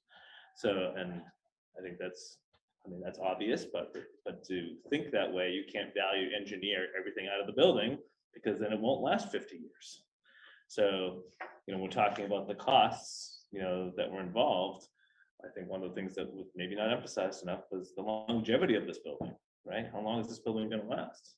And so, so I think that process and that voice, I think in what you're suggesting is, would be helpful, if that's decided. Now, I think that, that 6 years is also an awful long time. That's 2 terms, minimum of 2 terms. For some folks, If you're starting at the very. if you start at the very beginning. I mean, kind of intuitively to some extent, if you were to appoint somebody for the full, for the longevity, we Right. would be looking at you and Tim Right. conceivably as the people who would be able to kind of carry this for the longest period of time through Right. its development. But, the bylaw doesn't state that. And so where we are right now, we need to kind of try to make it work before we say, listen, I don't think this is gonna work. So we need to kind of Well, go we start through with- that philosophical exercise even here, Right. figuring out what happened. Well, it could be like, you have one permanent one, or at least 1 3-year appointment, and then you file the others through, at that other seat to participate. And then on that 3rd year, if that person's leaving or just is done with it, right? Oh, then- and we always have to say that, like, the year that you are up for reelection, there is no guarantee one way or another. Right. Ordinarily, people get voted back in, but sometimes it doesn't happen, and we need to be prepared for that in any number of transitions as we have been. So, Tim, you wanted to speak? Yeah, I think, I look at it as the pro would be balancing workload. But I believe, I mean, there's many pros, but I think of that, it's the potential, it's a massive commitment. A couple of folks here went through previously. I do believe we have the ability to cycle people out regardless. Which I also think- helps with workload, I think, because Yeah, all we have other it. jobs as well. I think of the con, and yeah, right, if you look at it 6 years, it's a big commitment. I think of it as getting them to getting to 67% that's the line of sight that I'm thinking about. Yeah. When I look at it. And continuity is a positive thing. Like when that group gets together and starts saying what's really important to us. If our example was we're going to be cycling people through and the other 2 committees who can nominate use that, it might be as you're getting to a vote, you're saying, gee, why did we make that decision? So I think of that, I'd rather lean towards continuity. Thinking your brain in there to stick it out and let other factors may say, hey, this isn't quite working. I'm sure we can manage the shift. I think of it as, hey, it's important that what happens in that first 3 months, to me, seems to be really important. Yeah. That sets the tone, that sets the structure, and that is, I think, from what folks have said, that's where some things we could have done differently. We as a community town, that's how I look at it is, why did we do that?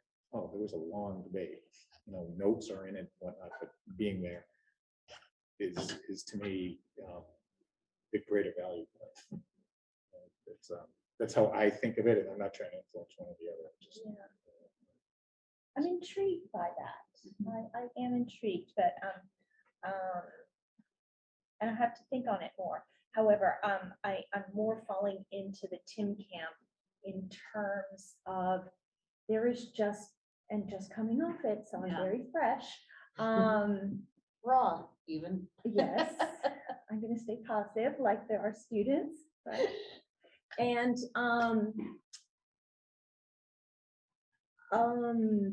one, there is a buttload of work, so it is a huge commitment, and it was just it's a whole another beast. However, because it is so complex, complicated, I'm seeing as a con just that onboarding for the next person, unless that next person has been following it, watching, whatever, reading the minutes and really staying on top of it.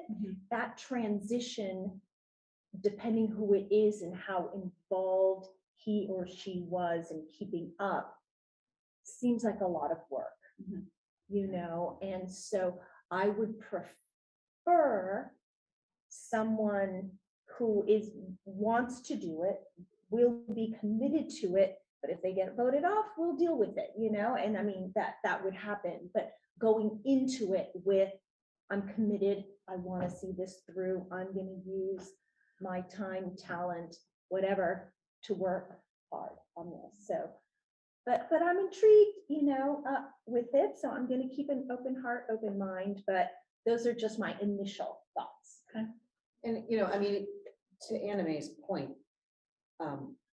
it is all encompassing. And I know that Anna Mae and Leo both have not had, really beyond the regular school committee stuff, which is all encompassing, kind of all incorporated anyway, or kind of just takes an enormous amount of time anyway. you did not have specific, like Leah was vice chair, but there's no like really specific kind of task oriented to that. And you were a member at large because that was your focus. You know, that SBC was your focus. Yeah. So it does take a significant amount of time for you guys, or whoever's on the committee, to do that. And I think we've always tried to honor that, you know, but it also ends up then that so many of the other things that are part of the school committee kind of umbrella, you know, fall to the other three people. Not that we didn't ever, you know, we never asked you because it was, No, and you you know, were very respectful of that, and I am. and it was an grateful, and I had enormous amount of work fun. that I was not doing, which I was pretty excited Yes, about. but you know, it But- would be interesting to talk to a Tim Bonfati, a Mike Quinlan, who works with SBs, you know, with these projects all the time, and what their thoughts are on it. You know, I think they would. Yeah, that's why I wanted to have kind of a You out know, loud conversation I'm about sure it. they would have now. an opinion and maybe glean some information that we're not really thinking of, but I think they'd be a great resource to. You know, the bylaw, when I read it, you know, I felt it was very inclusive. I felt the age piece on there was a little restrictive. I actually have a picture of Bob Sliney and Ed when they said that, you know, like, and, you know, we need to include people who are older in town and, you know, over 65, and they're both like, what am I, top liver? I know, exactly. I mean, I don't think, like I said, I don't think it was gonna be a problem. I get it, you know, Are you but yeah. finding that? I would say that one of the things in my experience with the building committees in the past, is the involvement of the school staff. Particularly those who run operations, because this is a physical plant that's being built. Yeah, spaces and having spaces that are very functional, that's all kind of going to come to the design process. I mean, that's a good part to be a part of. But, you know, in the building projects, to be honest, there's a lot of detail work that us, and even me now, I may not even think of it like I did when I was a CIO in a school district, but like I would expect input from an Owen, because Owen is going to make sure that there's enough drops in all the spaces and that there's a Wi-Fi drop where there needs to be one, and reviewing those blueprints, because there's a lot of work that goes into reviewing blueprints and making sure the symbol belongs where the symbol is supposed to be. And so that when the electrician comes in, it actually gets there, right? And so You're that's, speaking from experiences other districts have had where oh yes, yeah. this So, work was not necessarily right. done as well as. but it is a lot of calls. So the weekly, when construction starts, there's a weekly meeting that the SBC attends with the general contractor too, to review some of that stuff. And that's, you know, it can be a daunting task, right? So there's a lot of requirements, and many a times in Sharon, the school committee folks couldn't make it. But the Gordon Gladstone from the SBC, who I know very well because of all the time I spent with him and those job trailers, you know, he was there for all of them because he was on the permanent building committee in Sharon. I think he still is, actually, and I haven't been there in 12 years. So, so I just think those are important items, and I think that our input, even with the way it's designed, I think will be satisfied. And getting creative with the appointments, I think, will also be something. So the other half for the appointments, then, it sounds like we could possibly get more information from some people who have had experiences with other SBCs, take that information back and decide if there are alternatives we would like to explore. Yeah, okay. And I can also tap into kind of the chair network. Okay. People who, I mean, almost all of the communities around us right now have had new builds, or 2 or 3 in the time that we've been doing this. So they'll certainly have a level of experience about what's going on. But Michael, you've worked on a lot of projects. I mean, what's your gut on this in terms of pros, cons, in terms of either cycling out, please?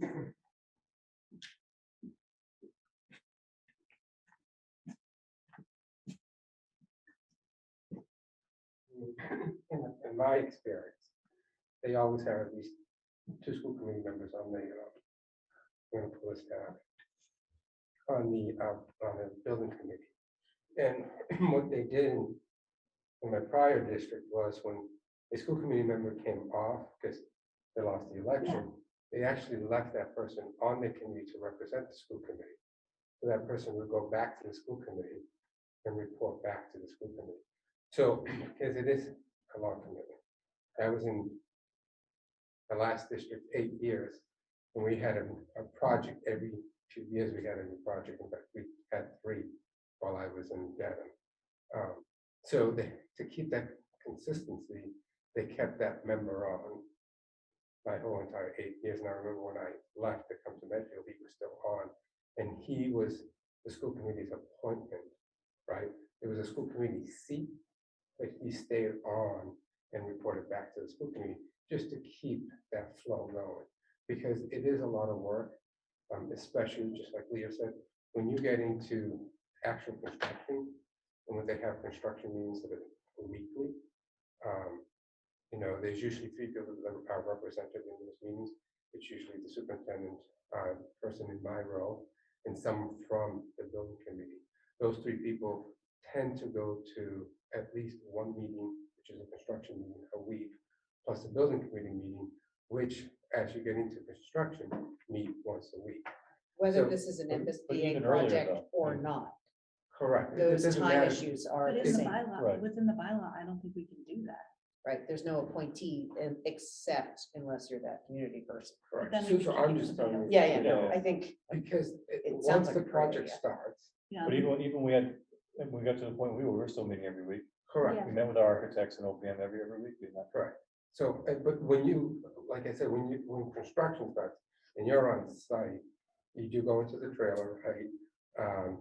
You start the meeting in the trailer, but then you're actually, I remember climbing ladders to the 3rd floor, with no floor underneath you, just to look at certain things, because like Theo said, people that are in the school department know what a building should look like, right? So you're looking at a blueprint, but sometimes that blueprint might mean nothing to you, that you have to actually physically get into that building and see the layout of that building. So there has to be some type of consistency as the project moves forward. And you should have at least one member of that school committee that has that consistency. It will take 6 years. I can tell you, when I got to Dedham, it was a middle school project that we're finishing. We started in an elementary school. It took 6 years from beginning to end. And then my last year and a half, I started a new elementary building. And that ended 2 years ago, which was 6 years from start to finish. so I think we're gonna have to spend some serious time thinking about this. Yeah. Now, and also having conversations around town, because if it does become a true issue around around the best way to do this, based on experience and input, it may be that we need to have conversations about whether the bylaw needs to be adjusted, or that there needs to be kind of an agreement for this particular part or that particular part. Laws are meant to serve the community, not serve themselves. So if it needs to be dealt with, tweaked, amended, maybe that there's a series of things that need to be amended at some point, that it would be worth, within the experience of the entire community or the committee, to look at that. That's no law is immutable, and everything should be made to work for the best process in the best way you can. So then the other things I wanted to, and I recognize there's still a lot to talk about, so like really high level, what are our thoughts, or do we have thoughts on how we would look at the other 2 appointments? Christine said at the select board meeting that they will post something online. I didn't know if we would be pulling from that same level of applicants, or if we would be looking for, we would be trying to find our appointments in a different way. So that was the first thing. Yeah. And then the second thing, just going forward and stating again that we plan on, I guess, kind of looking at what a timeline might be for selecting a new SBC, and then also working in conjunction with the select board and the town moderator to make sure all 12 of the voting members, it's a very well-rounded, well-represented group. So that making sure within that our that's selections, correct. we are also able to bring together a group Correct. that isn't three silos, Yes, but actually a working group, because but I want to make they're sure all it's gonna on be together for a everybody's long radar. time.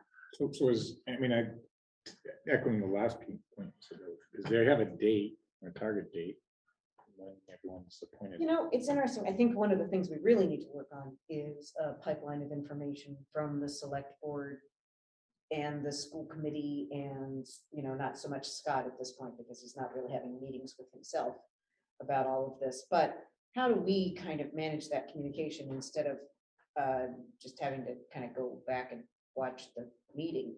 You know, like it's really hard to pick up action points when you gotta find the hour and a half to kind of go through the meeting. You know, we can't attend every single one. So I think that there's a information pipeline that needs to work here.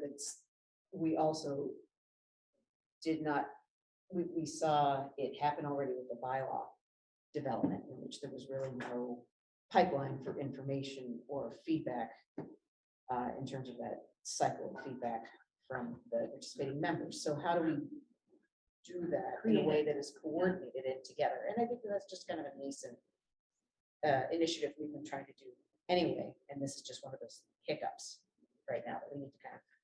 But like, what if you were to make an assumption that says that will be approved the way that it reads, or the spirit of it is what we see, and we're going to take the spirit of that, we're going to nominate our, you know, four Everyone gets people. 4, yeah. And if we sent an email off to the select board and to Scott and said, wouldn't it be great if we could all nominate by June 30th? Then we I can mean, at I think the least select board has had this kind of conversation.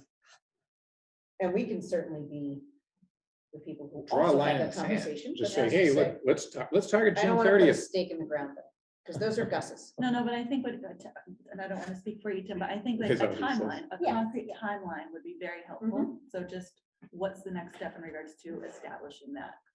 Yeah, like, I'm, this is just the way I look at it. I'm like, I don't want to try to overcomplicate it by thinking about what's going to happen in the next 18 months. Yeah, Because it is though, at least establishing that SBC. Yeah. And they have to meet, and they kind of have to start Doing figuring out something. that longer timeline. But I'm saying, I'd rather target June 30th, because otherwise it's going to be October 31, yeah. It's fair too. right? And it just doesn't, like, this is something we need. the I'm just town thinking Being in in there. preparation for the meeting, looking at the minutes from the public forum, the joint public forum, the joint meeting. I mean, it sounds like everyone's on the same page, we need to get some action, right? Just kind of move forward with it and decide when the appointment's going to be and get the SBC constituted. Let's Like, you know, heck, if we're gonna lead, this is what we want. Yeah. Like, I don't wanna overcomplicate it. Hey, Right. well, the select board is thinking of it this way. And we should be coordinated with how, well, I'm like, that's gonna overcomplicate, and that's gonna create 6 months of unnecessary delay, in my opinion. Yeah, Could it be that, so are they gonna have an application form, you said? Christine said there would be something online, but there wasn't additional information from what I saw in the meeting. I mean, could it be that there is, one form for the committee and you would check off which, I'm applying to be the school committee appointed or whatever? And then you've got the school committee chair or whatever, the group kind of going through the applications together I think to that kind sounds of, incredibly reasonable, like reasonable. How, working together instead of, again, just in our together, yes. silos. Yeah. And then over govern this? accomplishing Yes.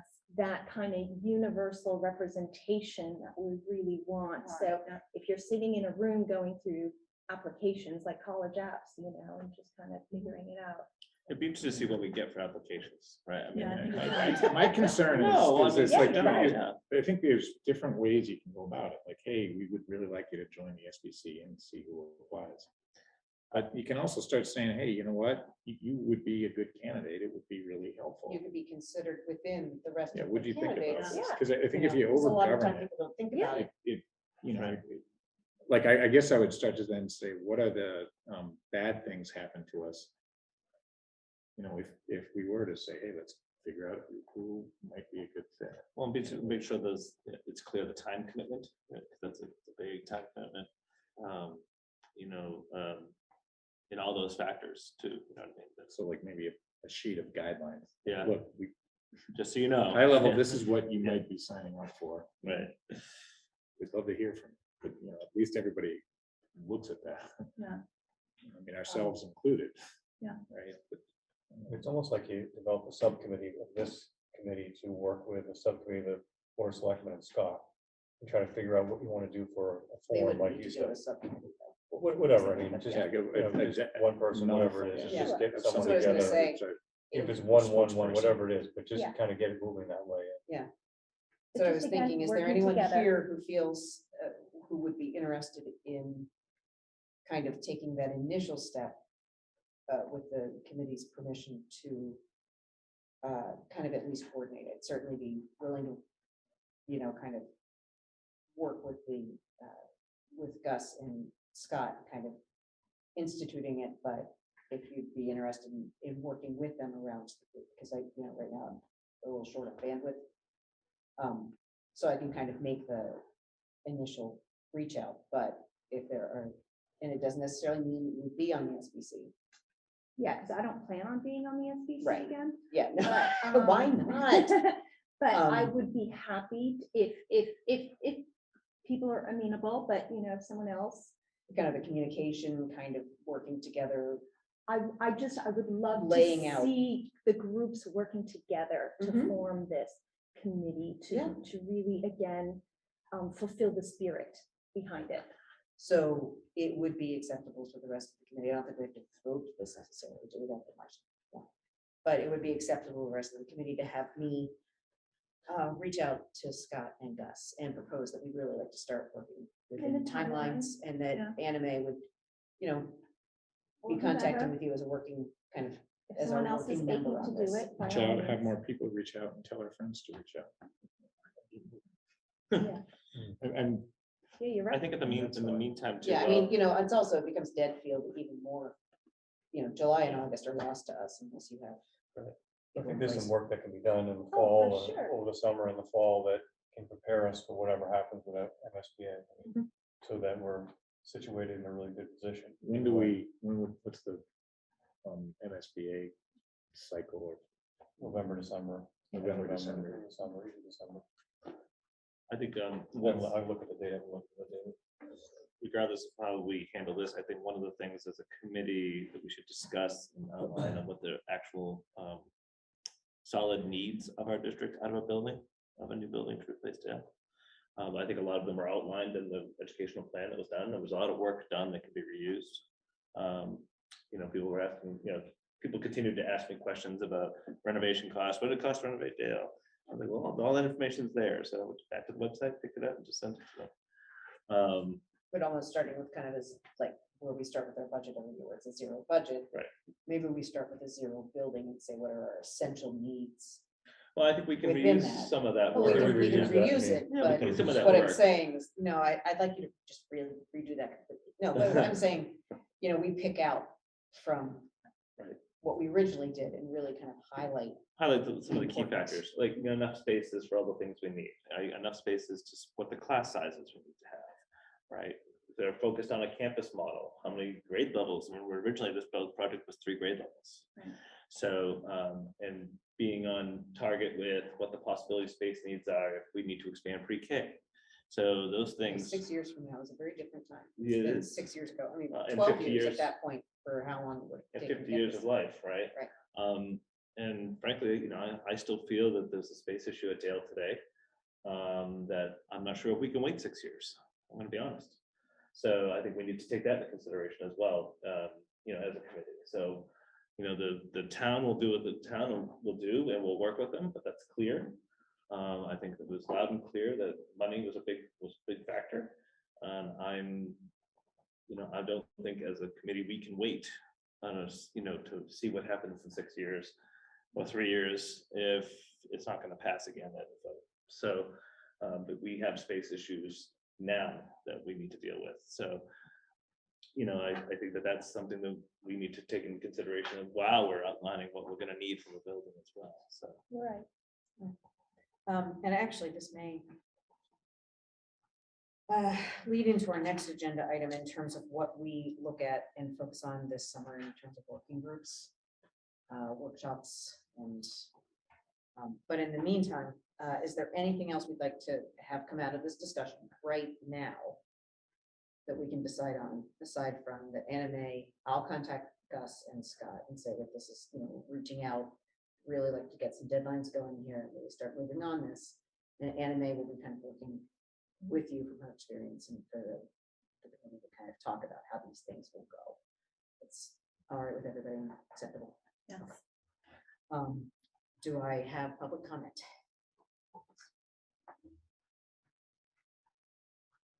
Response, just to, in talking with the people that have been in contact with MSBA with regard to their projects, they typically get some informal word several months before the official letter goes out. So we will probably get some kind of signal from them earlier than November, December. It happened last time. We knew before last time. Right. So, Yeah, so I've heard that. but official November, December. It happened to us last time. Right. Mostly because they were so appalled by the conditions of the building, they really realized that it needed to happen right away. But, okay. So, let's move on to the next thing I would like to do, which is, we have a whole lot of kind of dates and discussions to have about that, just 3 items that we need to talk about. First of all, we have I'll just include all 3 right now. We have school committee meeting dates that we're going to need to vote on for next year. So that was in your packet. Or if we need to amend that, we can do that here, but we can just vote it for now and then amend it later if we need to as well. We also need to reschedule the June 2nd meeting, which I thought might be able to happen on Thursday the 9th, but looks as though it would not work for a number of reasons. So I'd ask, let's take care of that a little bit right now. Can we look at either Monday, June 6th, Tuesday the 7th, or Wednesday the 8th? I know that there's a Dale music night in there that maybe you would have conflict with. I don't know. In music. Not familiar with the music night. There's an art night next week, but I have not gotten word on the music night. So this is not Monday and Tuesdays. Music nights. So At Dale. Wednesday maybe. Would anybody be able to do Wednesday the 8th? Anime can. I can. Michelle's good. I think I'm good. You're able I think I'm to? okay. Yeah. Oh my God. Oh, first things first. Okay, so to avoid losing the fact that we actually all were able to be somewhere at the same night, I'm gonna just bring that to a vote. So could we please, it's also, I'm sorry, that June 2nd night, the reason that we're rescheduling is that it is senior recognition night. So I think it's, yeah, yes, you and Dr. Morrison certainly wants to be there as well. So do I hear a motion to reschedule the June 2nd school committee meeting to Wednesday, June 8th? So moved. Leo, so moved. Do I hear a second? Second. Aye. I'm just gonna pick Michelle. Michelle seconds. And all in favor? Aye. Okay, the motion's unanimous. And then, why don't we vote on the school committee meeting dates as presented in your packet? Unless anybody has an amendment that they, or something that they absolutely know would not work, or that we've missed something. Motion to approve the school committee dates for the FY23 year. All right, I hear a motion. Do I So hear a moved. second? Second. Okay, Tim, second, and any other discussion? Nope, okay, then I will take a vote. All in favor? Aye. Aye. Okay, aye, and no, I don't think we need to do public comment on just dates. Unless the committee would like to take public comment on dates. No? Okay. And then we have summer workshops. I'd like to talk to you guys. Ordinarily, we've had a couple of workshops and then a retreat. Sorry, the retreat last year, and it was actually extraordinarily helpful. We spent half the day in executive session discussing security and other items, negotiations, staff stuff. And then we spent half of the day talking about kind of initiatives. I don't necessarily need to decide the date right now, but I would like to talk to you kind of about the big projects on the horizon and what we might need to focus on during that period of time. So, and then also workshops. I had this kind of crazy idea that we might be able to do a couple of kind of informal workshop meetings around policy with all 5 of us, and perhaps because Megan is no longer here and she was one half of the policy subcommittee, and we always worry about Tim just sitting there and talking to himself and taking notes. We probably ought to dissolve that. And I wonder if we wanted to dissolve it until August when we reassign, so that we as a committee all together would work to kind of go through some of the policy things that we need. And, you know, Tim and Megan do have had it pretty well lined up. But is it necessary to even do that? Would we just reconvene and? We can reconvene, but we would still have this, I mean, it's not incredibly necessary. It feels like Unless it's you're cleaning up. assigning everybody policies to work on over the summer. Well, that's what I was thinking that we would do, that we would kind of break it down and I, then all come back together as the full group so that we can, With our bits done. with our bits done. And I know that there's a lot done.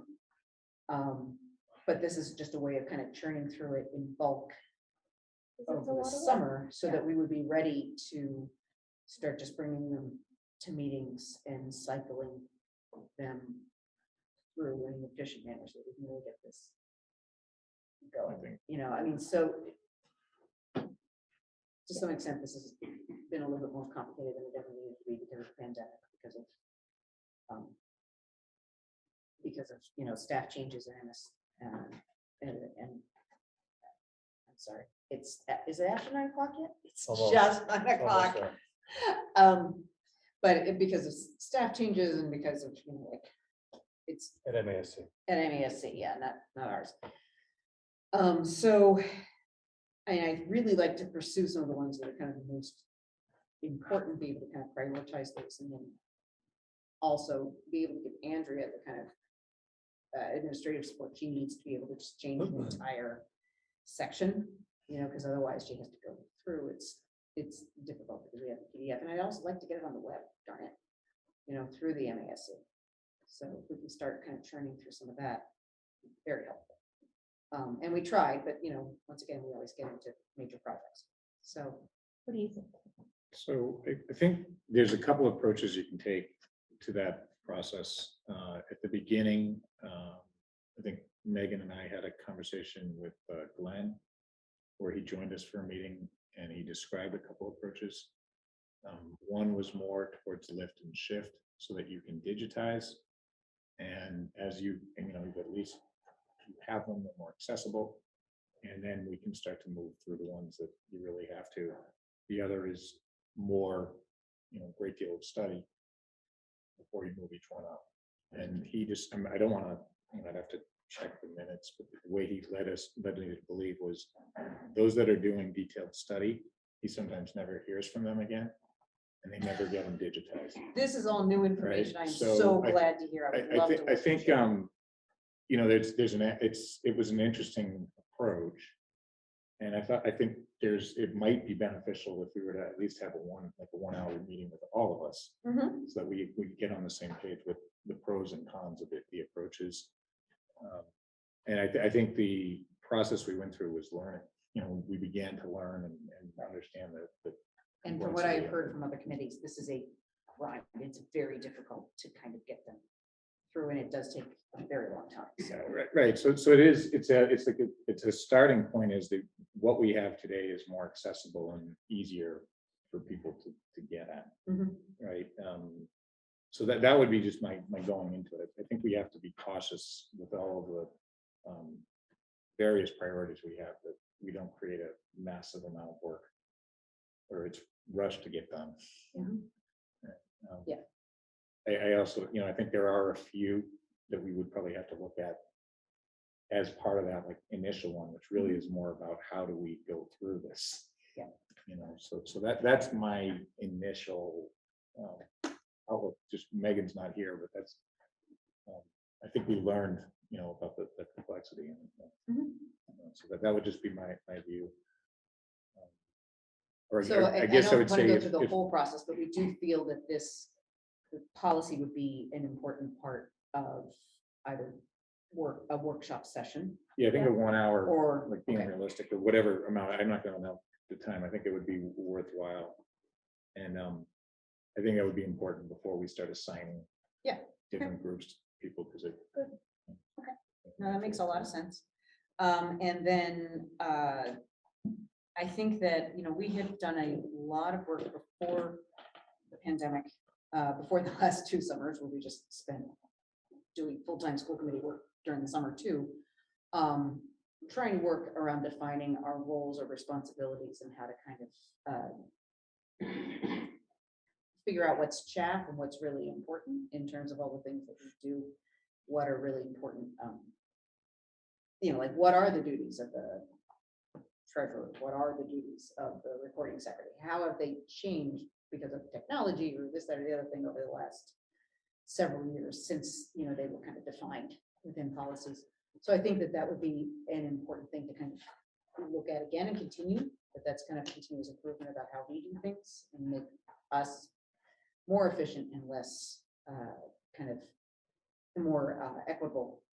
You know, that there are just roles sometimes that take on a lot more than other roles just. And so what are the baseline responsibilities around those? You know, I mean, does that sound reasonable? Anime, you and I are like such old hands at this point.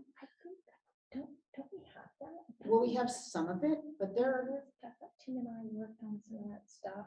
we worked on a little of it, but I think that there's a culture issue around like what we do as the Yeah, it's good Medfield to school committee. revisit it, but I Yeah. think we have some, we're not. Because there's starting also things fresh. like, you know, does the recording secretary take on, you know, looking at an overview of the website on kind of a regular basis? Or, you know, like making sure that that's fresh. Yeah, Like, yeah, is that's good to that go part over. of that duty, or is that the chair, Yeah, or is it yeah, just yeah. one of us who can't, you know, like, there are things that, That's cool. you know, like, it would be easier if we could have that kind of, we know what our core duties are, Yeah. what leads into, what tasks lead into those core duties. That's a worthy workshop to have, yeah. So and just maybe share like what I'm hearing is these are agenda items that we would want either in a workshop or retreat in some way. So what's like what else do you have? Like if you came up with, it's okay, Well, here's the other 12 or thing, 3 or 5, and what else do it? I was really looking at policy and then this kind of relaunch of our discussion of roles, and maybe that goes into an evaluation discussion, you know, for school committee evaluation, like how we self-evaluate, because we've done it. But again, you know, evaluation is always more, our self-evaluation is always more about learning if we really understand what it is we're supposed to, you know, like how we're kind of tracking through these things and how it impacts everything else. So kind of, and then I was really thinking that the retreat would really be looking at planning for not only the next year about what our initiatives are at that point, but also major things coming down the pike for the district. Obviously, the school building, but the school building has taken a lot of air for a long time, and there are a lot of other things that we do all the time, but I think deserve a little bit more airtime, honestly.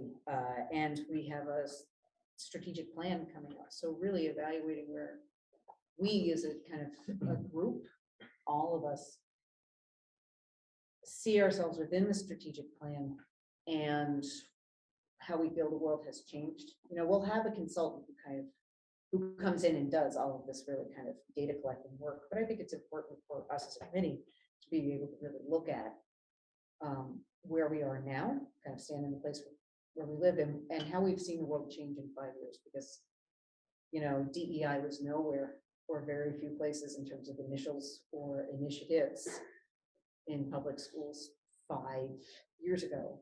And now we find it, you know, there is more of a core of the world that understands how very important it is. When is that to start? At some point in the fall. Okay, cool. Yeah, Michael and I are still working on getting proposals. Okay. So once we get that, we'll share that with you folks. I would assume you'd want to look at all those documents before decisions made, Yeah. so we'll do that. Yeah, so I think that just kind of understanding where we live now, as opposed to where we were 5 years ago, and we can never predict where we'll be in 10 years, or 10 years from the start of that, 5 years from now, but kind of our understandings as kind of new school committee members, people who are midterm and people who are graying daily on the school committee. So those were the Or kinds balding. of thoughts I had. Or balding, but not me. so much. Not growing beards. Not growing beards. She has a point, I gotta say. So does that sound like something you would want to look at as kind of more of a retreat issue? We would probably have a half-day executive session with that as well, like we did last year. There's still things that, you know, it was very, very helpful to speak to the chief, to be able to kind of really plan for the things we need to do with our staff. And So one thing I would say is a consideration, and Jessica mentioned this to you before, but I think whether it's retreat or a workshop, you know, beginning to look at almost the operating model. How do we run the agendas? Is there a more consistent way we can make sure we cover the topics that are most important? And a theme around this is community engagement. Some of it, which I'd rather have the right amount of time to kind of share the ideas that I have. right, you said that you wanted to end up on the agenda, you wanted an agenda item around that. Yeah, next time? I think it would be worthwhile to share it as Okay. part of one of our regular meetings, just to Right. say, hey, So you're really here's kind an of talking elevator about, you know, statement. what are our operating protocols? Because that's actually, I think, one of the things that Michelle and I both heard at the MASC charting the course. I went with Michelle, time 3, because I'm a glutton for punishment. But it's always really interesting, and I think it's really helpful to have somebody else from your own committee there to hear it and kind of reflect it back to you. You always catch something. But those kind of operating protocols, like, you know, what is superintendent versus what is school committee? As involved as a school committee as we are, you know, we do it a lot more, I think, than some other school committees. So what are those, you know, as we bring new people in, what are those levels of involvement? What's appropriate? What is the superintendent's role? What is our role? You know, like I think we have a lot of privilege here. We give so much input. But there are different models. So, you know, we should talk a little bit about those. And that might be an interesting part of that agenda and how we move through things. Because I think a lot of the time we bring community things that we think that the community will be interested in here, but many other committees wouldn't. So if we're talking about expanding that or changing how we do that, or having, you know, specific time to make sure that those things are included while still doing the regular business of the committee, I would welcome that. And I think it's a good discussion to have. Every organization needs to have there. So when are we gonna pick those dates next time? Yeah, why don't we pick those? I think you need to, depending, like, if I'm not mistaken, when we've done the retreats, it's usually very early, isn't it? Is it before you get into July? It was August last year. It's August last year. It was. Yeah. So that, which is okay. Yeah. My Which I- always feel mentally, I think, once you hit July 1, Oh, yeah. it's September 1. You know, before honestly, know. I have to Because- tell you though, I need 2 weeks. I need a little bit of time. No, what I'm saying is, if you don't have meetings before July 1, it sometimes becomes difficult to have them before August 24th, which is, I think. I think we what did we're pretty showing is- well last year. Maybe look at dates. We Yeah. could look at Yeah. workshop Yeah, dates, but yeah, I yeah. prefer to hold the retreat in August if we could. You know, have a little bit of fresh It's kind of the time. same to me, and you know, it's just a meeting, you know, so. I Assuming mean, the last one was like 1,000 degrees. Yeah. so do you want to look at dates now for workshops? Because I see having 2 and then just giving us July if we can, Oh, like we did last year, right? Yeah. 100%. And then we had the retreat in August, but I don't think we had any other meetings until we had our official. Yeah, that sounds good. So, anybody want to throw times out there? Because I know that we kind of pinned this Friday morning time as one that we all have available, but I don't know if that's, and there actually is, as weird as this sounds, there isn't a whole lot of June left after school. And I also don't know what your travel schedules are. I'd like it so as many of us possible could be there for the entire time. So how would this work?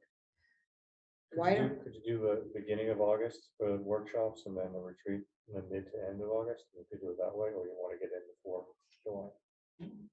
I'm fine without adding more to my plate in June, quite frankly. I'm gonna say June is pretty crazy. Yeah. it's- So if we thought, but it also depends, people do tend to book out their vacations, so. Yeah, I can, we just have to be flexible. Typically, August is when I take 2 weeks, and I don't really want to be You don't find diving out this, for a day. you don't find this enjoyable during your I vacation I time? try to make myself as accessible. Yeah. So No, that's, that's fine. but I think it would be, like right now, the way I'm working is there's not like a massive trip. So it's. Okay. So if we are going August, I would say we probably wait a little bit before you Yeah. do that. So for retreats, we also need to kind of reserve the space. Mm. So tell you what, why don't you all send your vacation schedule to me, and I'll see if I can come up with some dates and propose them out. And then you would just, as you always do, answer only to me or only to Andrea, and we can kind of put a date in there, at least for the full day, and then we can try to work out what a workshop dates might be. Yeah, that's fine. Yeah, it's good. Revisit it on Great. June 6th. Okay, so let's see. The next item up for business is the student learning trip. Thank you, Madam Chair. This is another exciting opportunity for our students. This was a similar trip that was done prior to the pandemic. It's a joint trip between the art department and the Latin department. It's really an awesome trip to Italy, 10 days excursion. They blend in the history piece of the Roman Empire with all the architecture and the art that goes along with Italy. So it's really a great experience for our kids. So I know that the information is in your packet, and I would ask you to approve it. How many get to go? How many usually go? 40. It's cool, right? It's a lot. Wow, Yeah. that's amazing. It's a And great trip. how many Denise went school on it a committee couple years ago. representations do they? None. usually just show? All professional staff, that's the only people we send on field Few trips. more hands going up. Um, on the SBC. All right, so do I, Motion to approve. thank you. Yeah. So Wait a motion minute, to approve this. Who are we traveling with? Is it EF again? It doesn't say in the letter.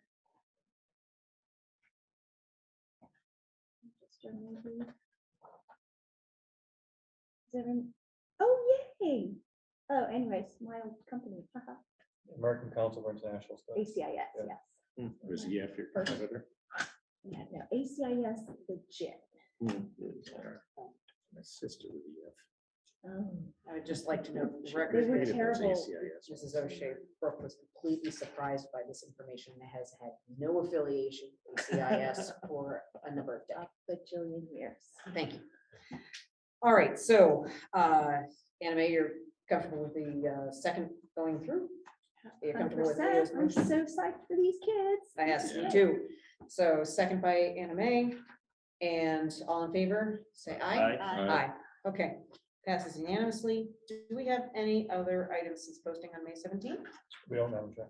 Okay, so we're gonna move on to old business. I know you didn't think that we were ever gonna get there. Do you have a fiscal year 23 budget update, Marcia? So as you know, our budget, both operating and capital, was approved at town meeting, so we're really excited about that and thank the council for voting for that. I have no other updates unless Mike, we have anything else on capital? No. Okay. So school committee, subcommittees and roles. We talked a little bit about policy and I don't think if we don't want to dissolve it right now, that's fine. However, I think we should dissolve the budget subcommittee because its work is done, and again, it would just be one person sitting in a room talking to themselves, taking notes. So Motion to dissolve the budget subcommittee for fiscal year. for fiscal year 23. Okay, so move, do I hear a second? Second. Okay. Sure. And all in favor? Aye. Aye. Okay, and then do we want to dissolve the policy subcommittee temporarily through the summer until we reassign roles in August? So that Motion to dissolve the policy subcommittee. Leo feels strongly about it. Do we hear a discussion? Nothing excites me more than policy. I don't mind, but like, I'm just not sure why we're doing it. Yeah. The Okay. feeling is. If you don't want to do it, that's fine. It's just that Megan is not on it. We have a policy of one, and I kind of like to tie up my loose ends sometimes. No, I'm just processing. it. So, and the only reason I say that is, I guess it doesn't really matter because you need to figure out what we're trying to do in the first place. So the operating assumption, if you don't dissolve it, is there's two people. When I do that, I just think it. I guess my view before I go in there is if we're having a workshop focused on that, granted, that's more the policy project. Mhm. It would probably make more sense to then if we're going to take a motion and do it after that workshop. Okay, sounds fine. Everybody in agreement with that? Yeah. You know, Sounds I'm good. glad to Okay. vote if everyone wants to take a vote. Right. And we also need a treasurer, as Megan is not here any longer, and traditionally, the person who signs the warrants and everything else is our kind of newbie, because it is an amazing way of learning. Learning what the educational industrial complex is all about, and what we pay, how we pay, where it goes. And just in the matter of general training, I've already worked with Michelle on the warrants, spoken to her about it, and she and I and Maureen met the other day. But do I hear a nomination? I nominate Michelle Kirkby as the new treasurer. Wait, do I hear a second? Second. Anna Mae O'Shea Brooke. And do I hear all in favor? Aye. Okay, so Are you we gonna are, abstain? No. you can vote for You yourself. You can always vote for yourself. It's a free country. No, it's fine. And there's Okay. always backups. If you Yeah. can't go a certain time. Reach out. Yeah. Honestly, it's not like you're Yeah. pinned it forever, you know, you can call any one of us. Tim gets scared, but I'm gonna talk to him about it. It's the one job that you never actually. I saw this thing, it's a stack of papers. It's a These stack are like like my this. former customers. We can help you. But Maureen has it down so that, I mean, she's got it down. Yeah. It's Very organized. It's very organized. Okay, we did have a donations item on the agenda, thinking that we would perhaps have one, but it appears that we do not in the packet. But we hope to have a donation and a presentation about that on our next agenda. Because there's been some great work. It's a secret. It's not a secret, it is a senior project from Louisa Brooke and Dia Yadapatria. And they continued their work on the period products. And as part of their senior project, advocated with Dr. Marston and with the administration to kind of get period products into the budget over time. Yeah, with Kathy Thompson. With Kathy, sorry, Kathy. Okay. And then also did fundraising as part of their senior project to get the dispensing machines, and they actually did the over 1,800? raised. It's supposed to be 1,800, but they got up to 2,000, so, which is great. And I know that they wanted to get it done in as quickly as possible, but sometimes the money just doesn't come in when you want it. So I invited them here to talk to us about their donations. Kathy here for the informational item. Uh, Okay. Kathy, you're just having a good time tonight, or? Just here, so. Okay, Thank you. thank you. Observing, yes. I see the next item on here and I was like, oh my God, is she actually here waiting for that? Because, oh, poor Kathy. All right, so we have no donations. And then we go to informational items So we don't have any updated guidance from Tessie at this point. on COVID, right? On COVID, right, there's no updated guidance. Early April, I was a part of a meeting with the commissioner in which he had just come off a meeting with a medical team that the state uses to develop some of these protocols. And what he told us that day is exactly what's been happening, that there was going to be a spike in cases in, late April, early to mid-May, and then it was going to really go down again for the summer and then come back again in the fall. They're predicting, looking at it, October, November, coming back again. Just the way the variants are working and et cetera. So, we've definitely had increases in our cases. We had 13 yesterday, 4 today, unless I have my dates wrong. Yes, I do. We had 13 the day before and 4 yesterday.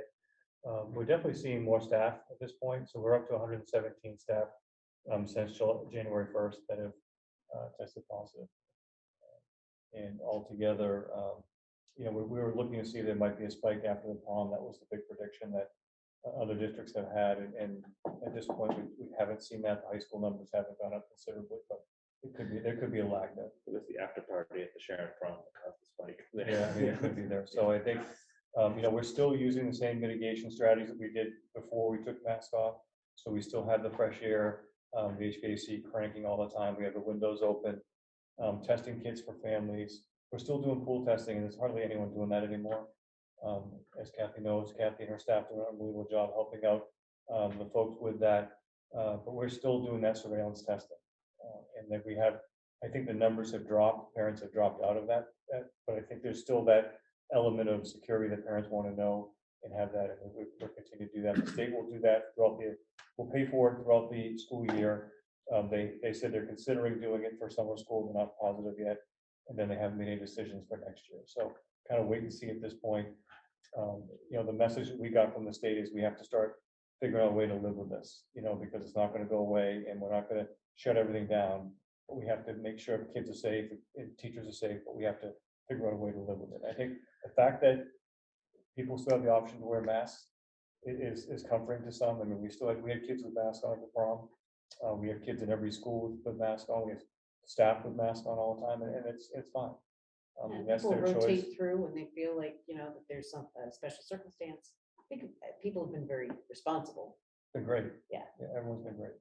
It has been easy. I know when especially, I know how frustrating it is as a parent when your child doesn't have any symptoms but still test positive or very little symptoms, and they have to work from home for a few days. That's frustrating. We totally get that. But I think the community's done an incredible job of vaccinations. Kathy and I talked yesterday. She's going to do one more clinic before the school year's out to try to get folks vaccinated before the summer. So. Let's say it just went through my household, as everybody knows. I don't mind sharing it. We didn't actually publicize that at the last meeting, but now that Okay. you're being like fully transparent. Yeah, I was, and I would say, the boosters and everything, they work, right? The vaccinations work. I had very few symptoms, although I had some. My kids had none. My wife got pretty sick actually, and it took a few weeks. I mean, it's a serious, it's not something to take lightly, but I couldn't imagine what it'd be like if you didn't have vaccinations, right? And so, I can say that it's worked. So, if people think it's allergies, and it's really not. There's no such thing as an allergy anymore. Test. Yeah, I think that's the issue this time Yeah. around, right? Is that it mimics allergies so much. It does. It Yeah. does absolutely. Yeah. So, If, I'm just looking, have you ever thought about the dashboard that we put out, having like a second scene that's monthly? I think it's like, to me, I've been looking at it more frequently lately, just because I'm looking at the trend. And so you have the roughly, maybe I don't know how to use So if it. you click on the right arrow, it will do this for you, and you get to see it by month. When you click on, So on the bottom left, bottom left corner, you click on the right arrow and it shows you Okay. the month, So you it's can like see that it. by month. You get to see it exactly the way. It is a piece of art. Yeah, It's that's art free- that's based that on free, things I don't want to analytics. see. I understand. I had nothing in You mind. want Michael to help you with that? No, I'm actually, it's free.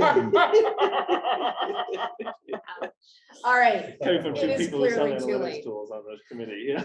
Well, no, I know a little bit about design. I don't need the arrow. I just need to, if you just, honestly speaking, as a member of the community, if you're to just look and say, okay, this is what's happened the last 2 weeks in a second picture, there's no arrows. I'm more, Yeah. but that helps me, because that's all I'm thinking Right. next year. First thing you might say is, hey, how are we? So at the bottom, it does say January, February, page 2 of 4. So as you click to the right, it just keeps I think moving. Neil could put a hot button on the top right. is this the best use of our time right now? I Everything love can be this stuff. tweaked, but. But yeah, it would be just have a second one, like, hey, just make it a little, so you can scroll down a little more. Yeah, you can put live links into the settings. It could be analysis, click here. Yeah, see the last Yeah. year by month, something like that. Um, It is good to know, just you see there, then it's all kinds of stuff, so thank you. I do have a quick informational item. I included in your packet, or I asked Andrea to include in the packet. There are expiring COVID-19 emergency remote measures for meetings. It is possible that most of them will stay in place in terms of the things that have been helpful for public access. I mean, obviously, we have found that it's increased, Yeah. yes. The ability to As a watch, pet owl. and I think that those are great things, but there might be some parts that expire that, or ones that we should pay more attention to, with the original remote law, the original law around remote meetings and allowing people to meet remotely was that you had to have a quorum in a physical space, that you had to have, it was kind of essentially, you couldn't do it on the fly, you had to have, like advance notice, the chair had to give permission, blah, blah, blah, blah. None of the, I think the all these person kind of couldn't house- pass, couldn't make motions. right, and you cannot chair from Right. remotely, and you have to have a really clear audio, things that we have been running so hard over the last 2 years. Let's stop running ourselves quite so hard and kind of go back and look at what's worked and what's not. But we may be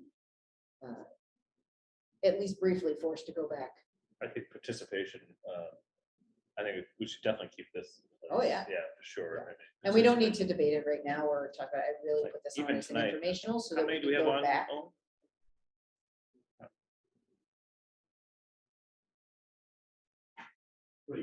Yeah, but here's the thing. Well, I mean, that's we've been three more talking than forever and there is a Celtics game. No, That's right. but what I do see is that there are views throughout the week. Yeah. Whether they're watching 1 minute or taking notes, or, going to sleep and have insomnia or whatever, that we do get unique views over time. People want to catch the piece. That's what I So wanted that's to- great. And I don't have any 10:30 or so when I can't problem with sleep. that. But we just we may need to have a discussion at the next meeting or the meeting after that around what it is that we need to do to kind of update our own procedures to align with something that we haven't done in a couple of years. So I just wanted to make you aware of that, kind of the procedural thing. Okay, future agenda items, the MASC School Committee Roles and Responsibilities Workshop. I did have Jim Harkins from MASC scheduled to come tonight, but we needed to do a pretty extensive executive session. So he is willing to come in June, either one of the 2 meeting dates at C, and since we revoted ours tonight. The 2022 staff members who are retiring will be next week. And end of year updates from the PTO, MCPE, CPAC, and the MMA. And then we will also put Tim's agenda item on as well. And you and I can flesh that out a little more. Okay. All right. Our next meeting is on June 8th at 7 p.m. Can I ask? That is a change. This one, I saw you got a, was it a superintendent coffee? Yes. Is that what's Oh, yeah. up? Just parent advisory. Yeah, any, how to go, was it well attended? Yeah, it went well. I mean, Michelle was there. We had, I don't know, maybe 8 or 9 people. Yeah. So on the agenda, we talked about updating the DEI task force. Looked at some, what's happening with the elementary school project. And, looking at some ideas of what's going on for next year. So it was, well, about an hour and a half or so. Yeah, an hour and a half. Okay, anything else? Somebody asked, I did have one question on that, Jeff. I guess I can ask you after that. It's not committee worthy. All right. So do I hear a motion to adjourn? So moved. Anna Mae, second. I second. Tim Knight, and all in favor? Aye. Aye. Okay, the motion passes and the meeting is adjourned at 9:31. Right. Thank you.